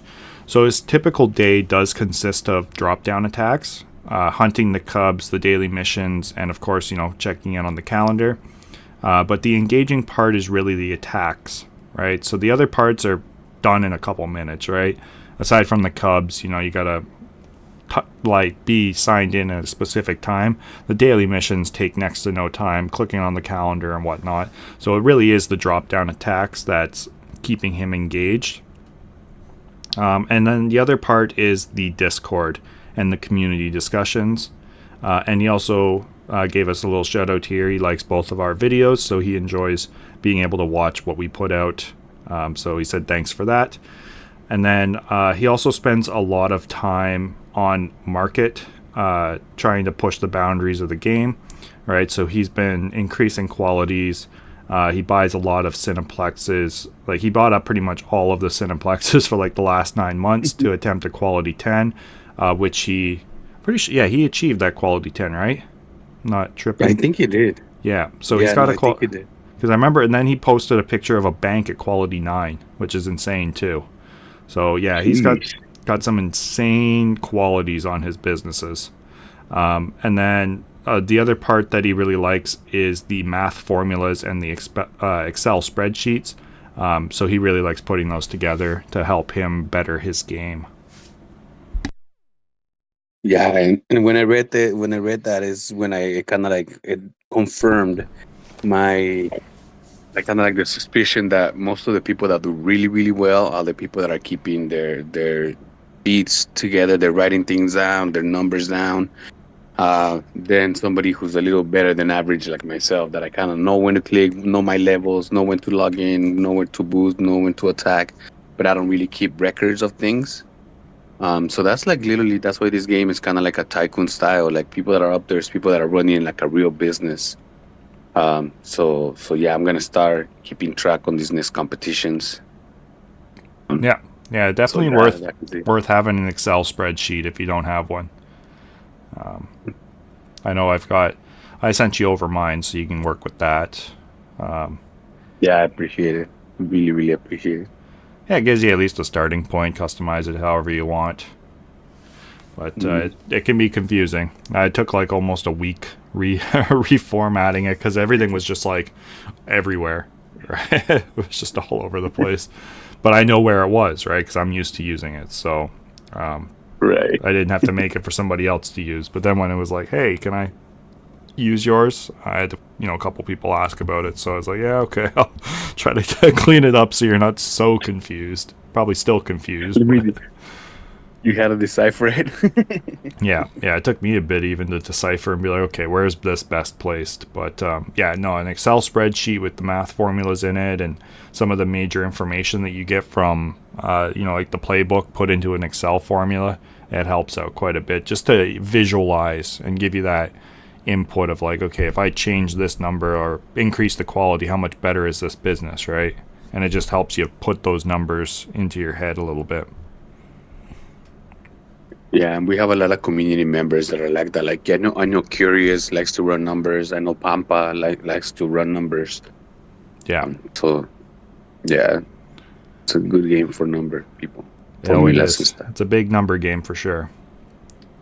All right. So next question. So you managed to take rank 1 in less than a year, right? So he had really been playing for like about a year to really come up and take rank 1. So do you have any advice for players that are looking to climb the leaderboard? So he said, on getting yourself into a good rank, part of it is money and investments, right? So you're going to have to buy your NFTs, buy businesses, build a strategy around that. Because, if you're not purchasing something to build into, you're going to be on that long grind of like slowly climbing the leaderboard. Whereas being able to level up fast is getting that money invested. So he commented on the 3 different strategies that I had put out. So if you saw my Conquering Division 0 strategy video, he said that I did a good job breaking down the different strategies for the divisions. But one thing that I did miss, which I guess I kind of missed, but I didn't really comment on it. And what he's saying is one of the most important things is the investment of time, right? Like you can't just go into the game and expect to be able to buy your way to rank, 10, right? Like there's still, placing furniture, doing all of the stuff that needs to be met to get to those prestige requirements for you to be able to even get to those ranks, right? So it's that amount of time, the investment that goes into it. That's also extremely important, and my side comment here is that investment of time that you're putting in is helping you learn the game. And that's where you're going to start to be a lot better is once you start to understand the game more, you're going to be a lot more proficient player and making better decisions with your limited vouchers as you play. Yeah, that's so true. And it comes back to like what I always say when people just say, oh, people just buy in. You can't just buy a high prestige business and place it and then win. Like you said, the perfect example is you still gotta grind that mansion, Yes, exactly. Right? You can't just buy a full set of cool cats and expect to be in Division 1 in like an hour, right? You need to, still do all of the stuff in the mansion to meet the avatar levels, to start generating the cash, to be able to, do all that stuff. And then you finally meet the prestige requirements to say that they are max level cool cats. Then you can promote something. And then you're in, it still takes you a while. And then the diamonds to generate, right? So there's just a lot more. Buying your arids, those are important. You got to do that. And there's no cheat to, get around purchasing them unless you want to buy diamonds as well. And so, yeah, there's a lot of the time investment. And that's where it's like, I've been trying to stress it with my girlfriend. It's like you have 8 hours of offline income collection, meaning you need to at least check it every 8 hours to be able to keep the collection generating, right? Otherwise, then you're missing out on diamonds, you're missing out on cash, right? So it's things like that. Know your offline income collection window and making sure you're still checking in as best as you can, right? If you've got 4 hours, I don't expect you to wake up in the middle of the night to play Mane.City. Have I done something like that? Yes, I have. I would have my laptop going, and I would just click it on and check every like 3-4 hours, do a daily roar spin, and back when I had no backpacks and stuff like that. So, but those are important things. The time investment is a very important aspect, right beside the amount of money you're going to put into it. So, very important. Yeah, because one of the things to even do, it's also checking the market. Like there's times where for some reason the market's not so active, and you can pull off some really good deals. Yes, very true. So, yep, just put the time in, learn the game, and develop your own strategy. So then our next question was about skins. Figured let's just see what his favorite skin was. His 3 favorite skins are the Wolf Swap Bank skin, the Synthopia Synthetics, or I guess just Synthopia in general, their Cineplex skin, and he also likes Meta's Leo skin. So we can flip over. I'll show you guys which ones those are in the screen recording. But they are pretty nice. I just don't want to buy them for the price that they're at. So there's Meta's skin. Meta CFO, Leo & Co. Gives you a 2% skin bonus. And then we have the Wolf Den, which is the Wolf Swap Bank, and it gives you 4.5. And then the Synthopia Space Power Vault for the Felice Cineplex. And it looks pretty cool with the little whale and everything. And that's at 75k, and you get a 4.5. So yeah, not too bad. Those are his 3 favorites. I think if I were to say for my favorite out of all of the ones that you have to buy, I do like Meta's. I think Meta's is pretty cool with how his lion sort of hovers over top of it. And it kind of looks like something you would see in like a space type game, right? Or like a moon base, basically, right? Like something that you'd see on the moon. It's all like enclosed with like airlocks and stuff like that. It kind of looks cool. Something very futuristic. Which one's your favorite out of them? That's what I was thinking of. I think the one for the museum, the Raz Kazan. Okay, yeah. I really, really like that one. And the Home Sweet Hut for Christmas. The Home Sweet Hut. Yeah. Yeah. Out of the free ones, well, I guess the diner. Technically the other one's not like free. Razkazan or Razkazan. It's not really a free one. You have to own an NFT. I do really like that. I do love the Ishin Zen Garden. I think it looks super cool. Yeah, that one too. Of the ones to buy, the Thanos Pride Mansion is pretty nice. And the Capybara, it's also pretty cool. But it's just so expensive, though. I think it was the first skin to drop, no? I think. Which one? You said Santa's Pride Mansion. Yeah, it's kind of cool with the giant Santa lion there. And then, which one was it? The Soken Bara? Yeah, Soken Bara Lagoon. Yeah, it's kind of weird that this one's so much more expensive. Like it's an equivalent to Meta's, right? Mm-hmm. Well, I guess not. It's 4.5%, and Meta's is only 2, which is weird. Why is whatever? I guess whatever. Don't matter. I think that's when it first came out. You know how when first things come out, they're like super expensive. Yeah.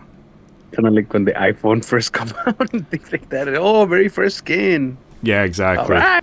Well, I'm waiting for them to crash in price. Like they already brought down the Lions holding one from 500k down to 300. So I'm just waiting for it to be 30k and I'll pick it up. There you go. I mean, to me, I like the look of the original businesses, so I don't really need to like override them. Yeah, the skins look really cool, but I mean, are they worth, 50k vouchers to get a 2.5% bonus on my Cool Cat? I don't think so. Right. No, not at all. It's more cosmetic, huh? Yeah, exactly. So I just I'll wait. I like getting the free ones. Still waiting on that free one from the last competition. So once we get that, we'll be laughing. Yeah. All right. So yeah, we'll finish off the questions here. We got a couple more that we had asked, and then we can get on to looking at the article for the Dev Diary. So what, or do you have a favorite PFP or avatar collection? So either partner or CDC owned. So he said for his favorite CDC ones, he likes the loaded lions and the dark lions. Makes sense. The dark lions definitely give you some significant boost in attacking power. And I mean, who doesn't love a loaded lion, right? And then outside of that, he does like the Jack and Jills. He likes the art over the government, or not the overall governance of this one. And with the art from Jack and Jill, the artist is genius. So shout out to him. He's also got stuff going on with the Crazy Monsters to make a metaverse. So if you haven't checked out The Verse, it's pretty cool. Definitely look into that. It's on X. But he also did the Psycho Kitty collection as well. So he's the artist, I believe, behind that. So those are the two that he likes for art wise. But Jack and Jill being the partner that's in Mane.City. And I do like the Jack and Jill collection too. I'm repping that right now as my PFP. If you saw, got a chain gang. Dude, he's pretty cool. But yeah, what about yourself? What's your favorite collection, would you say, DJ? I like the cows. And I think Jack and Jill's. Those Jack and Jills are really nice too. Yeah, I do. I like the Jack and Jills. I think. I don't know. Let me see. So what do we got for collections? Loaded Lions, Cyber Cubs, Dark Lions, Mystery, Cretan Monks, Crazy Monsters, Ishans. I like the Ishan Revengers. They're pretty cool. The Cows Gone Mad are also pretty cool. Got one that I really like. Jack and Jill. I'm not the biggest fan of the synthetics, but maybe it's because of the art style on them. And the Brave badges are, I would say, probably between synthetics and Braves are kind of the weakest ones for me. Just because, like, the Braves are not really like an avatar. It's sort of just like a repeated badge. But they give some good bonuses. So I don't mind them. And then the last collections, the Wolfies and the Bold Tigers. I really like the Bold Tigers. I got one that has the Mane.City shirt on it. And I really like that one. Yeah, after I pulled down the drop line of the collections and I saw the Bold Tigers, I was like, oh yeah, those Bold Tigers are definitely really nice. Monsters, I don't know, I got a thing for monsters. I keep minting monsters. I think I have like 35 now. Oh, I have let me see, 80. I have 80 Crazy Monsters. Wow, really? Yeah. I have so many of them. Okay. I just went crazy the one day. I really like a Crazy Monster. I think I minted 30 this one time. You went crazy when? They had a mint incentive going on, and there was a push, and I minted like 30, and then somebody came in and minted like 5 right behind me and minted a legendary. I was like, no. That was supposed to be my legendary. I was minted for that one. But, oh well. But yeah, I love the Crazy Monsters. I do like them as well. They would probably they're up there in like the top 3 for sure. Jack and Jill, I would say Jack and Jill. Oh, it's hard because I also I like them all. The Cretan Monks are pretty cool. I love my legendary Cretan Monk. The Ishan Revengers are pretty cool. Yeah. The Cows Gone Mad I like. There's a couple cows that I got that I really love. So there's so many good collections. But yeah, if I were to say like my favorite of them, would be probably between Bold Tigers, Jack and Jill, and Cretan Monks right now. I just find that the artwork of them, it'd probably be Jack and Jill. I think because they're the newest, and I love my museum, man. You know I love the Museo de Leon. Yeah, definitely. So the NFT would go hand in hand of loving them. Exactly. I mean, they give me a dope skin, and I got it boosted up to 19.78% or 79%, so like almost maxed out. And they're pretty cool. I also picked up a And you full don't. clear guy recently, a transparent one. He was cheap. Oh, really? Jack and Jill? Yeah, yeah. Somebody was selling them for like $40. I was like, he's completely nude, wow. like transparent. I was like, he's like the cleanest of them all. There's one other one that was kind of clean like him, but it was just like it was pretty cool. So I was like, I gotta pick him up. One, just for like to see what he looks like in the verse, right? Because if we're gonna be running around with these guys, he's gonna be like invisible. It's gonna be awesome. Just take my hat off and I'm gone. How much did you get it for? I think it was $40, which is like $20 under mint, right? Or almost. What was mint again? Was it $60? 59? 59? I think it was 59. Yeah. So it was like $20 under mint. I was like, I'll take that, no problem, thanks. And not just any. It's a see-through, a naked. You said like a naked. Yeah. You'll see him. I was showing him on the screen there. So if you take a look through, once we're done recording, you'll see what I was looking at. But yeah, he's pretty cool. Actually, I'll pop him on right now, for my avatar, so you can see him on the leaderboard. Okay. Check. All right. Okay. We only have a few more questions here. Let's get through them.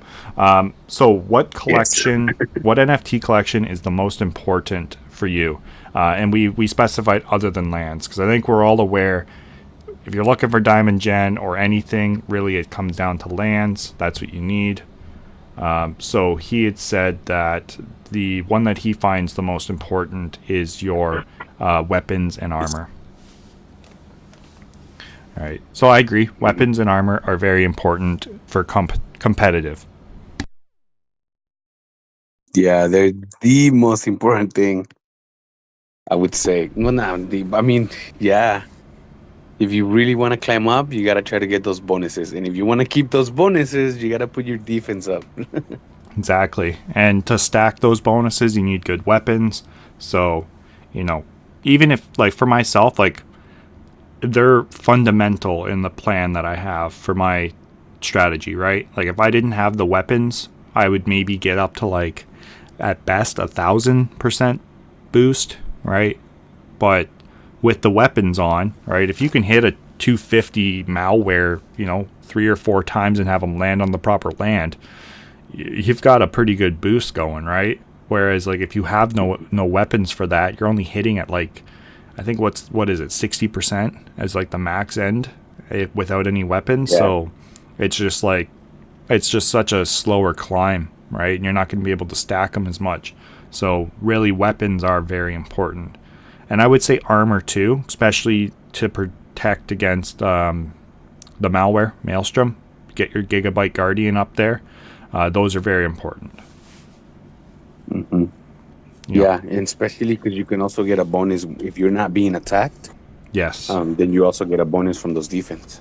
Yeah, exactly. Okay. What about you? You agreeing? Weapons, they're pretty important. I think they're probably more important than tools, except for, like, I would say get some of the tools for experience. Like, if you're strictly looking for competitive mode, those experience NFTs, right? Like your knives, compasses, lanterns, they're a couple bucks, right? $2, $3 here, just to be able to put down less furniture, right, and level up faster, right? Because I could put down one green chair and go from level 1 to level 4, right? Like, and that's a lot more blueprints, and that's just one piece of furniture going down. Open up all those blueprints, and I got lucky and pulled a bank, and I was able to sell it. So that also helped fund my endeavors last comp. But yeah, definitely the experience really helps on the NFTs. Yes, yeah. So I would say the experience NFTs, the weapons, and the armor, they're all pretty important. So are there any NFTs that you're saving up for or wish that you owned? He didn't really specify anything, but he did say that he wishes that he would have minted some loaded lions back in the day. I mean, I share that sentiment. I would have loved to have, been able to mint a few, but I was not aware of them really at that time. And then he also said that he could use some more tools, but they're pretty expensive right now. So he's probably looking at something like some ground breakers and the expedition tents. They are pretty expensive at this point. So yeah, not really the easiest thing to pick up, but that sounds like probably what he would pick up next if he could. You saving up for anything right now, DJ Oracle? No, not really. Well, I mean, I should be working on completing my sets of the elements, or is it called elements for the tools? I forgot what they're called. Yeah, they are elements, I think is what they call them. Right. Yeah, and so yeah, I still need 2 tents. I should be saving for those tents. Yeah. Yeah, I was actually wanting to save for. I wanted to save up for another Wolfie just because I only have one. But now that you're thinking, saving up, I'm like, yeah, maybe with my next competition money, I'll probably buy a Wolfie. Yeah, but, I mean, the price of a Wolfie, you could buy a tent. Like, the Wolfies are so expensive right now. Yeah, but I think I would probably get a bigger bonus with the Wolfie than with the tent. You have 4 tents right now? 3. Yeah, I have 3. Yeah, probably. Or it'd be close, but I don't know. I guess it depends on what you're looking for. I got 2 Wolfies, so I'm good with that. I'm not spending. I think they're like 1,500 crow right now. Yeah, that's crazy. I just saw them yesterday. But yeah, no, you're right. The tent, just having the full set, I think is more important than yeah, especially if we're gonna need them for expeditions, right? You won't need a Wolfie for expedition, but you definitely are going to. Well, I don't know, definitely, but I would assume we're going to need some tents. Yeah, and I'm assuming that having the right tent for the right region is probably going to play. It's probably going to be put into play. So, yeah, there might even be missions you can't do unless you have in your group the proper tent or the proper shovel or something like that, right? So, I would think that that's going to be introduced. So, like you're not going to go digging up stuff in the Molten Forge with Sapphire Sanctum element shovel, right? So, yeah. But yeah, I'm not really. I don't think I'm saving up for anything. I might, if loaded lions get a bit cheaper, I think that's what I'm sort of saving up for. Maybe some lands here and there, but I think I've invested too much after making that last video. Gosh, it's like, oh man, it's a lot of money. I think you recently picked up a cub, no? I did, yeah. I did pick up a yeah, because the person originally had it listed for like $250, and I was just talking with New Tech about he had one and he wanted $230 for it, and then they listed this one at $199, and I liked this one better than the one New Tech had, so I just pulled the trigger on that one. Like, all right. I threw a couple offers at him, and he just wasn't checking. So I was just like, fuck it, I'm just going to buy it. Like, last thing I want is like, okay, somebody else buys it, and now the next cheapest one is like $300. So I was just like, I'm just going to grab this one. And then it completes. So now I have 2. Right, I have an evil chain gang and my normal chain gang. So I've got 2 complete sets of chain gangs now. But, nice. Yeah, that was... That was part of my tax return investment. I bought that with a little bit of the tax return I got. So, but yeah, other than that, yeah, I thought it was a decent deal. He's kind of cool. I call it my American one as well because I got a white loaded lion. He's red, the little cub, and then my dark lion's blue. So it's the red, white, and blue crew. Nice. Yeah, it's just kind of funny that they're evil as well. Little foreshadowing. Matching the times. Yeah. But yeah, I guess because I've already completed all of the elements, so I'm good for that. So yeah, it's honestly just like maybe pick up a couple more lands here and there. That's what I'd do. Keep boosting. I'd like to hit 60 million in normal mode for my diamond gen, which I probably could achieve if I just focused on putting down more business combos. So I might just do it that way, but yeah, I don't know. We'll see. But yeah, and then the final question that we asked him was, do you buy diamonds in normal mode, or just push with the diamonds that you generate? And he said no, he does not buy any diamonds in normal mode. He always has preferred to invest that money either in lands, tools, avatars, trophies, whatever's going to give him the increase in diamond generation as a bonus, rather than doing something that's just a one-time buy. So he's looking for permanent over one-time buy, and I definitely share that sentiment. Yeah, same here. Same here. I don't know. I guess somebody who's really wanting to push, maybe somebody who's looking to get that leaderboard bonus, they'll probably buy some diamonds in normal mode. Yeah. I totally agree. I'd rather buy the NFTs that will give more of a permanent bonus.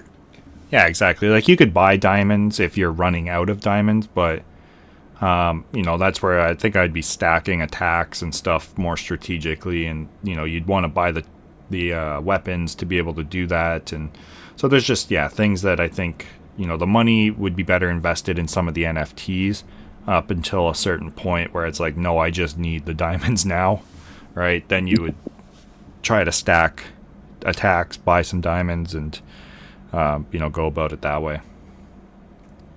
Cool. So that's pretty much what we got. So shout out and huge thank you to fftbhacker, future favoring the brave for sure here, as he has definitely shown us a thing or two about playing Mane.City.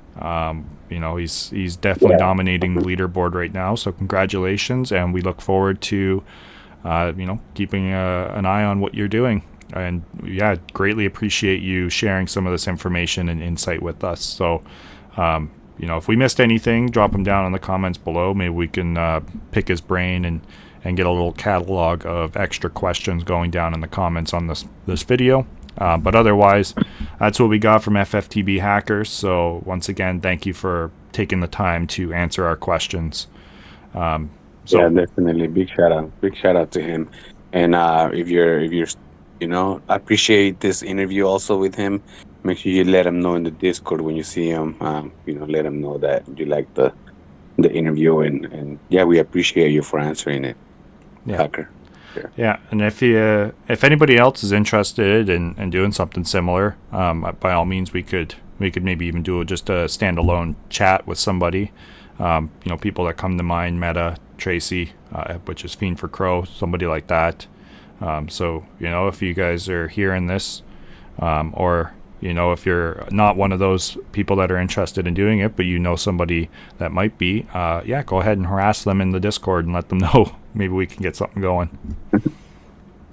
Yeah, definitely. It could be the same format. If they don't want to be on, we can just submit the questions and they can submit the answers, and we can just talk about them. Yeah, exactly. So, it was very interesting. So, all right, on to the Dev Diaries now. So another month has gone by, and they have updated us on the Dev Diary. So let me just switch over to the screen here. So we are looking at the Dev Diary number 3, the Expedition Meta and Land Utility 2.0. So that's pretty massive here. There is quite a bit in this update, but not too many specifics, sadly. But let's just take a quick little glance through. So they are saying that this is going to be where the real loot and where the real legends are going to be made. So the new meta is going to be expeditions. So there's going to be risk and reward. So venturing into the wild to claim rare resources. And you're also able to check the gear check. So they are saying you're going to need your backpack, your tools, your tactical gear. All of this is going to make the difference between a legendary haul or coming home empty-handed. We'll come back to this to take a little bit more in-depth look at the command center, but they do have your little image here so you can see what the expeditions look like. So this is the command view, the hub for your scouts. This is going to show you mission types, things like your choose your path. Are you going to be doing boss fights, like brutal boss fights, high yield resource gathering, deep stakes exploration? There's also the loot intel, so know exactly what gear is required and exactly what spoils await you. So that comes back right to, hey, do you have the right tent? Do you have the right shovels? So you might have to team up with people to be able to get stuff done if you don't own that specific gear. And then we have Land Utility 2.0. So this is the landowner's tax. I like this. This is kind of cool. So now if people are hunting resources or monsters, you are getting a direct cut of all of the rewards. So that's pretty nice. So the rarer the land, the fatter the loot. They also say something about a social layer. So this is forming parties and stuff. We'll see that sort of up in the top there, and then we can speculate a little bit about it.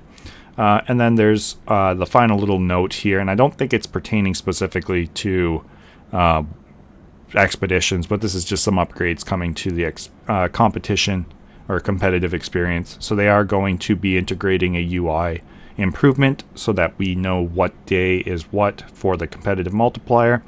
And then they're also saying dynamic gameplay. We are building the infrastructure to introduce new parameters to competitive events, such as boosters, bonuses, and daily rewards.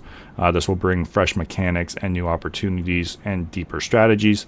And then a long requested update, and I'm so glad they're finally providing us with this, because I have to basically make the video when we get the prize drop. So now they're going to be using the reward inbox to reward us with our competitive event rewards and allow us the freedom to claim our hard-earned loot whenever it is most convenient for us.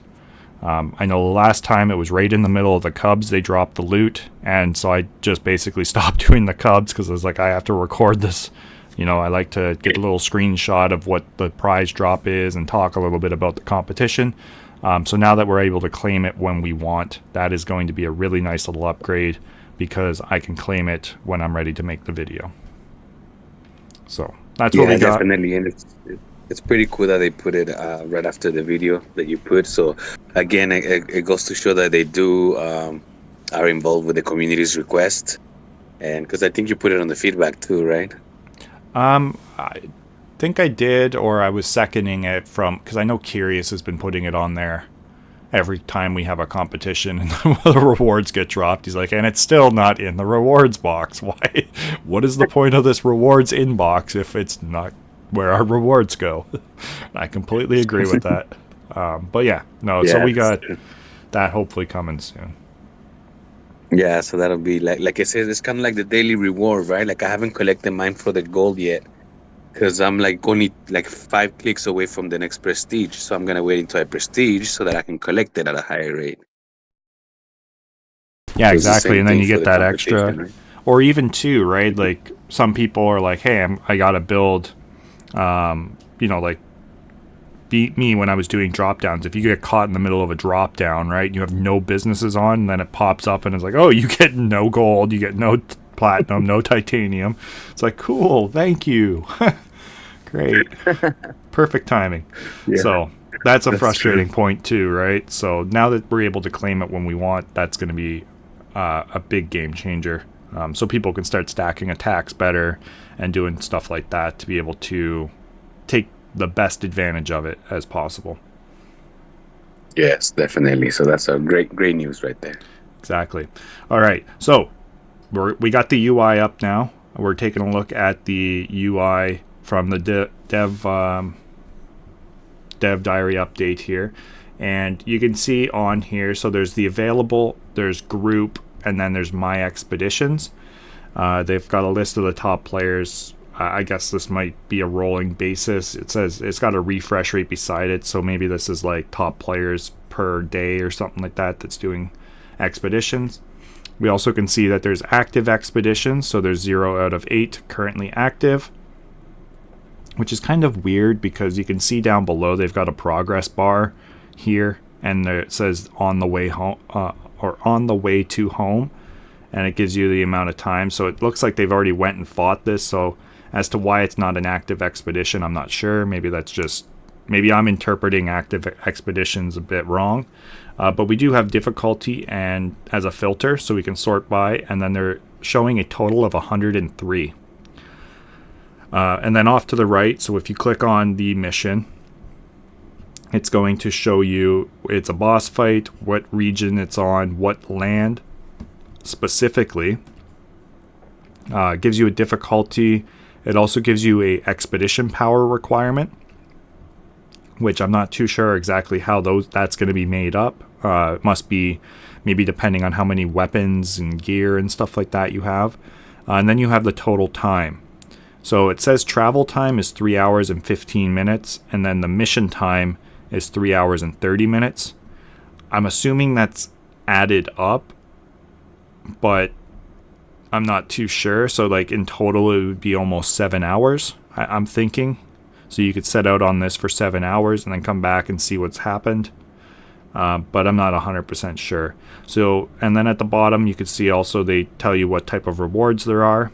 I'm hoping there's stuff more than just essences, which weirdly enough, it's like, why am I finding Aurora essences in a Sapphire Sanctum land? But those are just, I mean, it's for, they say right down here, representative gameplay shown. Final product may vary. So this is just representative, but hey, we can pick it apart, right? Yes, sir. That's what we're here for. Exactly. And then we can either start the solo mission or start a group expedition. So hopefully they give us some more information so we can like see how to choose groups. But at the top there is like group and my expeditions. So chances are you could like join a group and you can click on this group button, and that's where you can like manage who's in the group. So when you click start group expedition, those are the people that are going with you.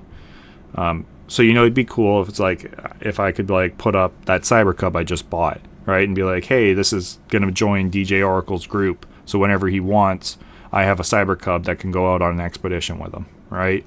So, or something like that, right? That would be cool. But yeah, this is what we got. They've also got down here the list of expeditions will refresh on the same time period. So looks like daily you're going to be getting new ones. As to whether we can even complete all of the available ones in a day, I doubt it. But hopefully there's a way for us to like check them all off or be pretty close to it. And then, you know, have the new list refresh. So, but yeah, again, it looks very passive to me, right? That's what I'm getting from this is like, we're just selecting avatars, sending out them with gear.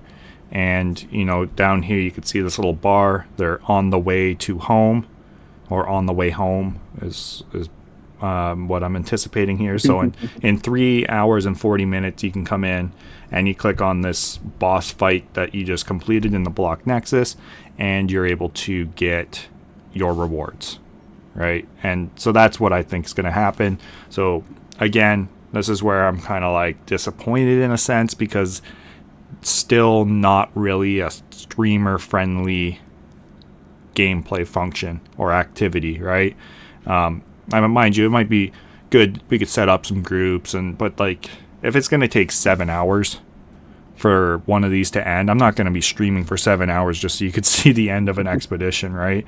Like, there's just not enough content to play in Mane.City for that duration of time. Yeah, that's true. And also, like, can we send as many missions as NFTs that we have as avatars, or can we send as many regardless? That's another thing that I would want to know. Like, if we only have 3 NFTs, can we only send 3 missions, you know? Yeah, and that's where I'm wondering, like, they have this active expeditions. It's 0 out of 8. Would it be 0 out of whatever amount of NFTs you have equipped, right? Like I've got, like I said, like, what was it, 80 crazy monsters. Can I send all 8 of them out and then send some loaded lions and send, you know, like, that's my questions for sure. And hopefully we get some answers soon. You know, it sounds like we'll be getting some more information, hopefully, maybe a release date next week, and then the actual full release probably by like the 25th, somewhere around in there. That would be stellar. Yeah, and I agree with you in how the gameplay seems a little more passive than what we were kind of like hoping for. Maybe like I was expecting to maybe have to click a few things and try to fight while I'm fighting a boss or something. Maybe actively clicking something, or maybe using the keyboard. But it looks like it might be just kind of like activating boosters, stuff like that. Yeah. I don't even know if I think it's just going to be start solo expedition. You click that button, it's going to pop up, and you're going to be like, okay, I'm going to put this guy, and they're taking this gear with them. And then you click launch, and then it's like, it's going to pop up like we see where the boss fight is, where it's a time, like this little bar. And so as that bar, like it'll be like on the way to the boss, fighting the boss, and now they're on the way home, right? So then they're traveling back. So once this bar is fully done, the timer's countdown's completed, then you click on it and you can like claim your loot, right? And then I would assume under my expeditions is probably any of the expeditions that are on your land. You would go to that and you can claim loot from people that have completed it. Oh yeah, my expeditions, like whenever you're hosting kind of thing, right? And you're yeah. So if you own, Pebblestone Shore 18618, that's your expedition, right? That's on your land. So when people complete that expedition, you're going to get a part of that reward, whether it's a booster or some essences or something like that. Yeah, and what about the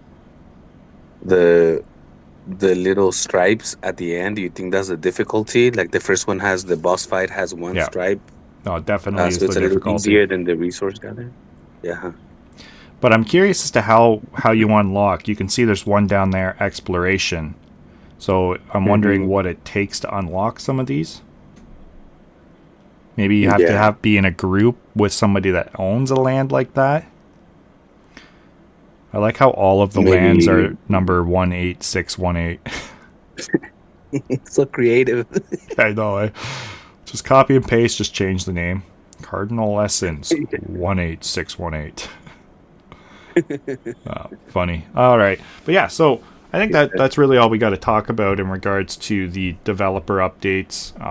It does seem, at least this is the official information, that we can get into speculating a bit while we look at this stuff.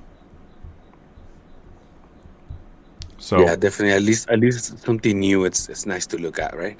Yeah, exactly. And I'm excited for the updates that they're bringing to the competitive. Being able to put that calendar or like a UI fix to let us know what the multiplier day is, and being able to claim the rewards in the reward inbox, that's really nice. So I'm excited for that. But yeah, I don't think there's really much else concrete to discuss in regards to the developer diaries, but I think we can switch over and start to speculate.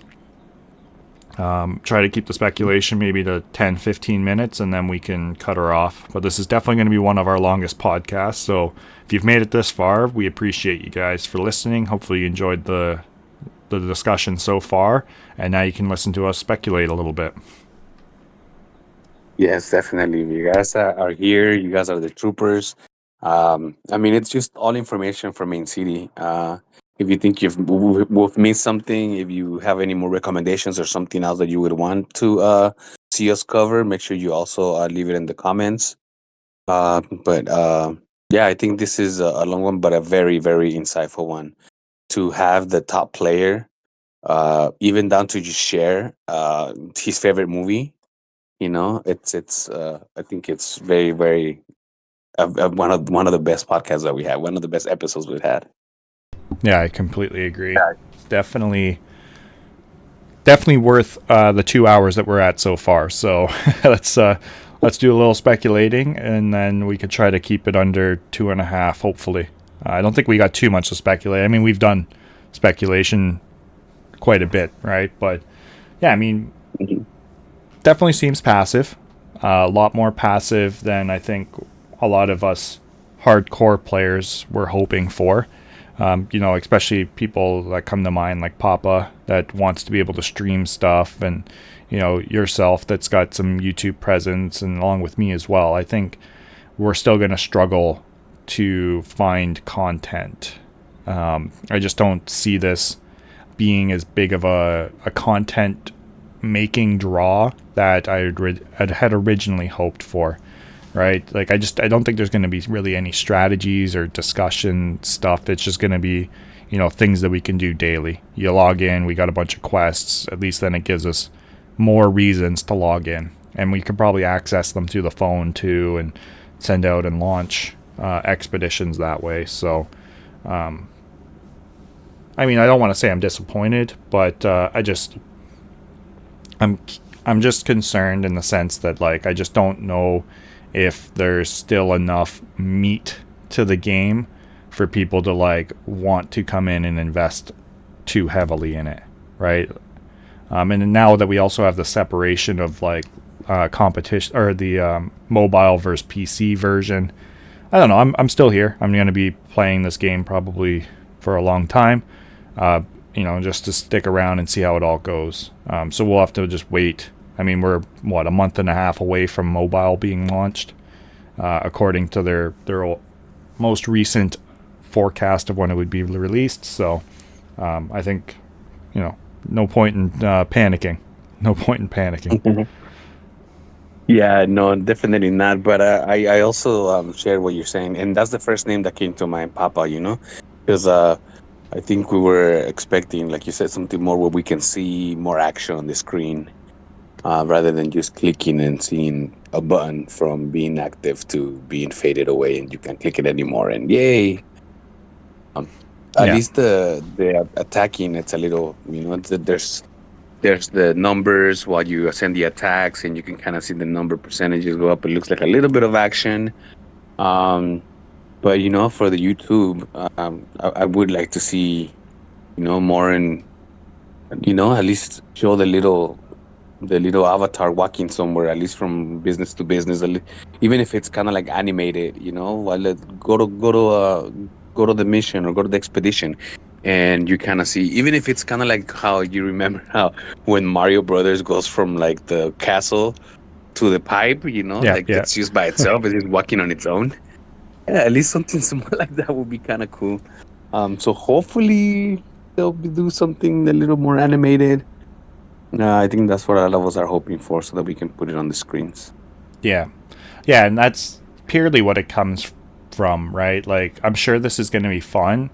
It's just, if that there's just the lack of, like Papa was saying, to be able to get this game out there for more people to come in and play and be interested, you need to have something interesting for community members to show off, right? And there's just, the most engaging aspect of Mane.City right now is drop down attacking, right? And you can only do that every 20 minutes, really. So it just sort of like limits the ability for people to do engaging content that could be streamed and, people to watch and be entertained, right? Because like dropping down and then going and clicking level up on your business is not something people want to listen to or watch unless the person that's speaking and discussing stuff with the community that's watching them is engaging, right? Whereas, like if you think about Call of Duty, right, or any of those types of like shooters, there's always, it doesn't really matter, people are just watching it to watch people get, watch the gameplay, right? Because it's entertaining, it's mesmerizing, right?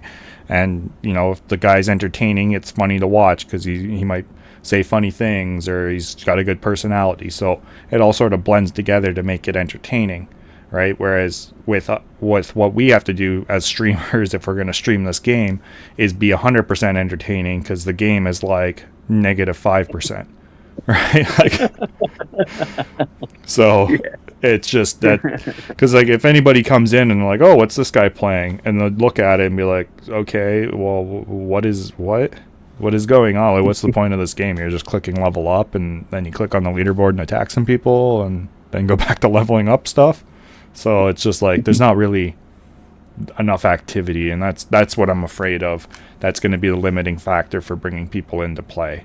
But that's not to say maybe we're only seeing what the PC version of Expeditions is looking like, and when it comes to the mobile version, it could be completely different. They've already said it's going to be a different game, to some capacity. It's not going to be the same leaderboard and all that type of stuff. So very well could be maybe something a bit more engaging. Then it's just going to come down to how do I stream something on my phone onto YouTube or something like that, right? So yeah, it'll be different. But I mean, I'm not discounting it. I'm not going to count it out here. I'm going to, you know, play through and see what exactly we got. But regardless, I think it's going to be better and more things to do, at least. You know, so things that aren't going to be done like what fftbhacker was saying in 2 minutes, and then you're just left to drop down attack for the rest of the day, right? This will be stuff that can be like, okay, my expedition's done in an hour.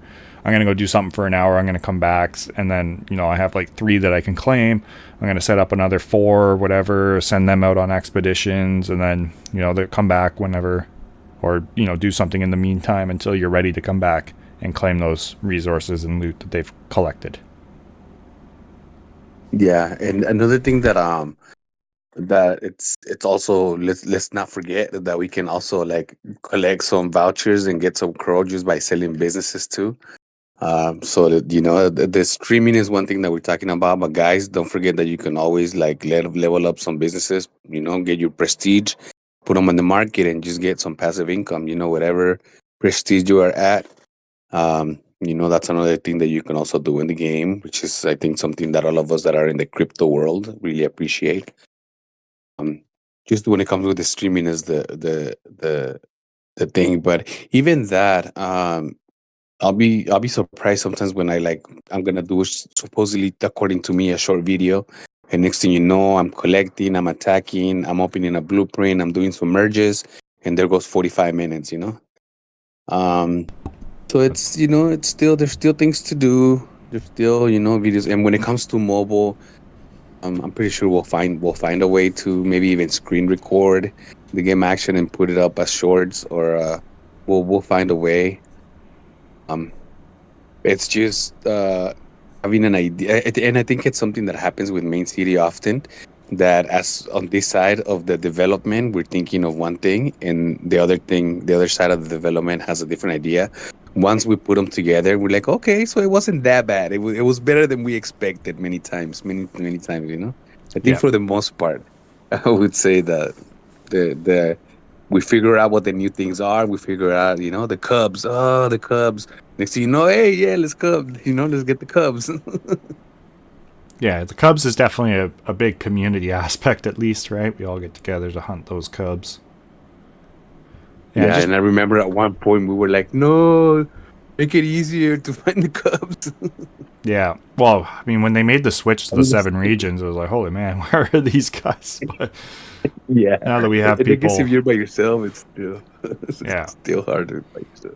oh, it is hard by yourself, that's for sure. Which, What were speaking you of saying? which, We have we people got over? the Cubs in a couple minutes, so I don't know if we got really anything else to speculate about. So I think maybe we could wrap it up. Do you? Yeah. That's good. I think Good. the last thing I wanted to show just quickly here, and then we'll end it, is in the playbook, the roadmap that they have. So there are still things that are being developed, like the ability to view another player's mansion, friends and foes list. We still got the guilds and the world battle system coming out, right? So there's things like that. There's a business manager. Clearly they haven't updated this lately because this has been done, the business combos. But new in-game assets, that might be alluding to essences. But yeah, and then they also have the narrative and world building. So there's still stuff to go on with that. I mean, there's still things that could come out to make the game a lot more engaging, but I'm hoping that eventually they steer it towards like a metaverse, something complete as a metaverse. But with that, I mean, we can drop the speculation, and so yeah, thank you for joining me, DJ. We're at about 2 hours and 8 minutes now, so I think we're good to cut it off here. If you've made it this far, we appreciate you guys for sticking around this long. Definitely was a longer one, but hopefully you found value in the discussion. Yes, I totally agree. Thank you guys for being with us, and yeah, make sure you guys share, like the video, and all that good stuff. Right on. So yeah, we'll catch you in the next one. Hopefully we'll have a lot more to discuss with the expeditions, and hopefully we've had a couple days at least to play it. So let's stay tuned.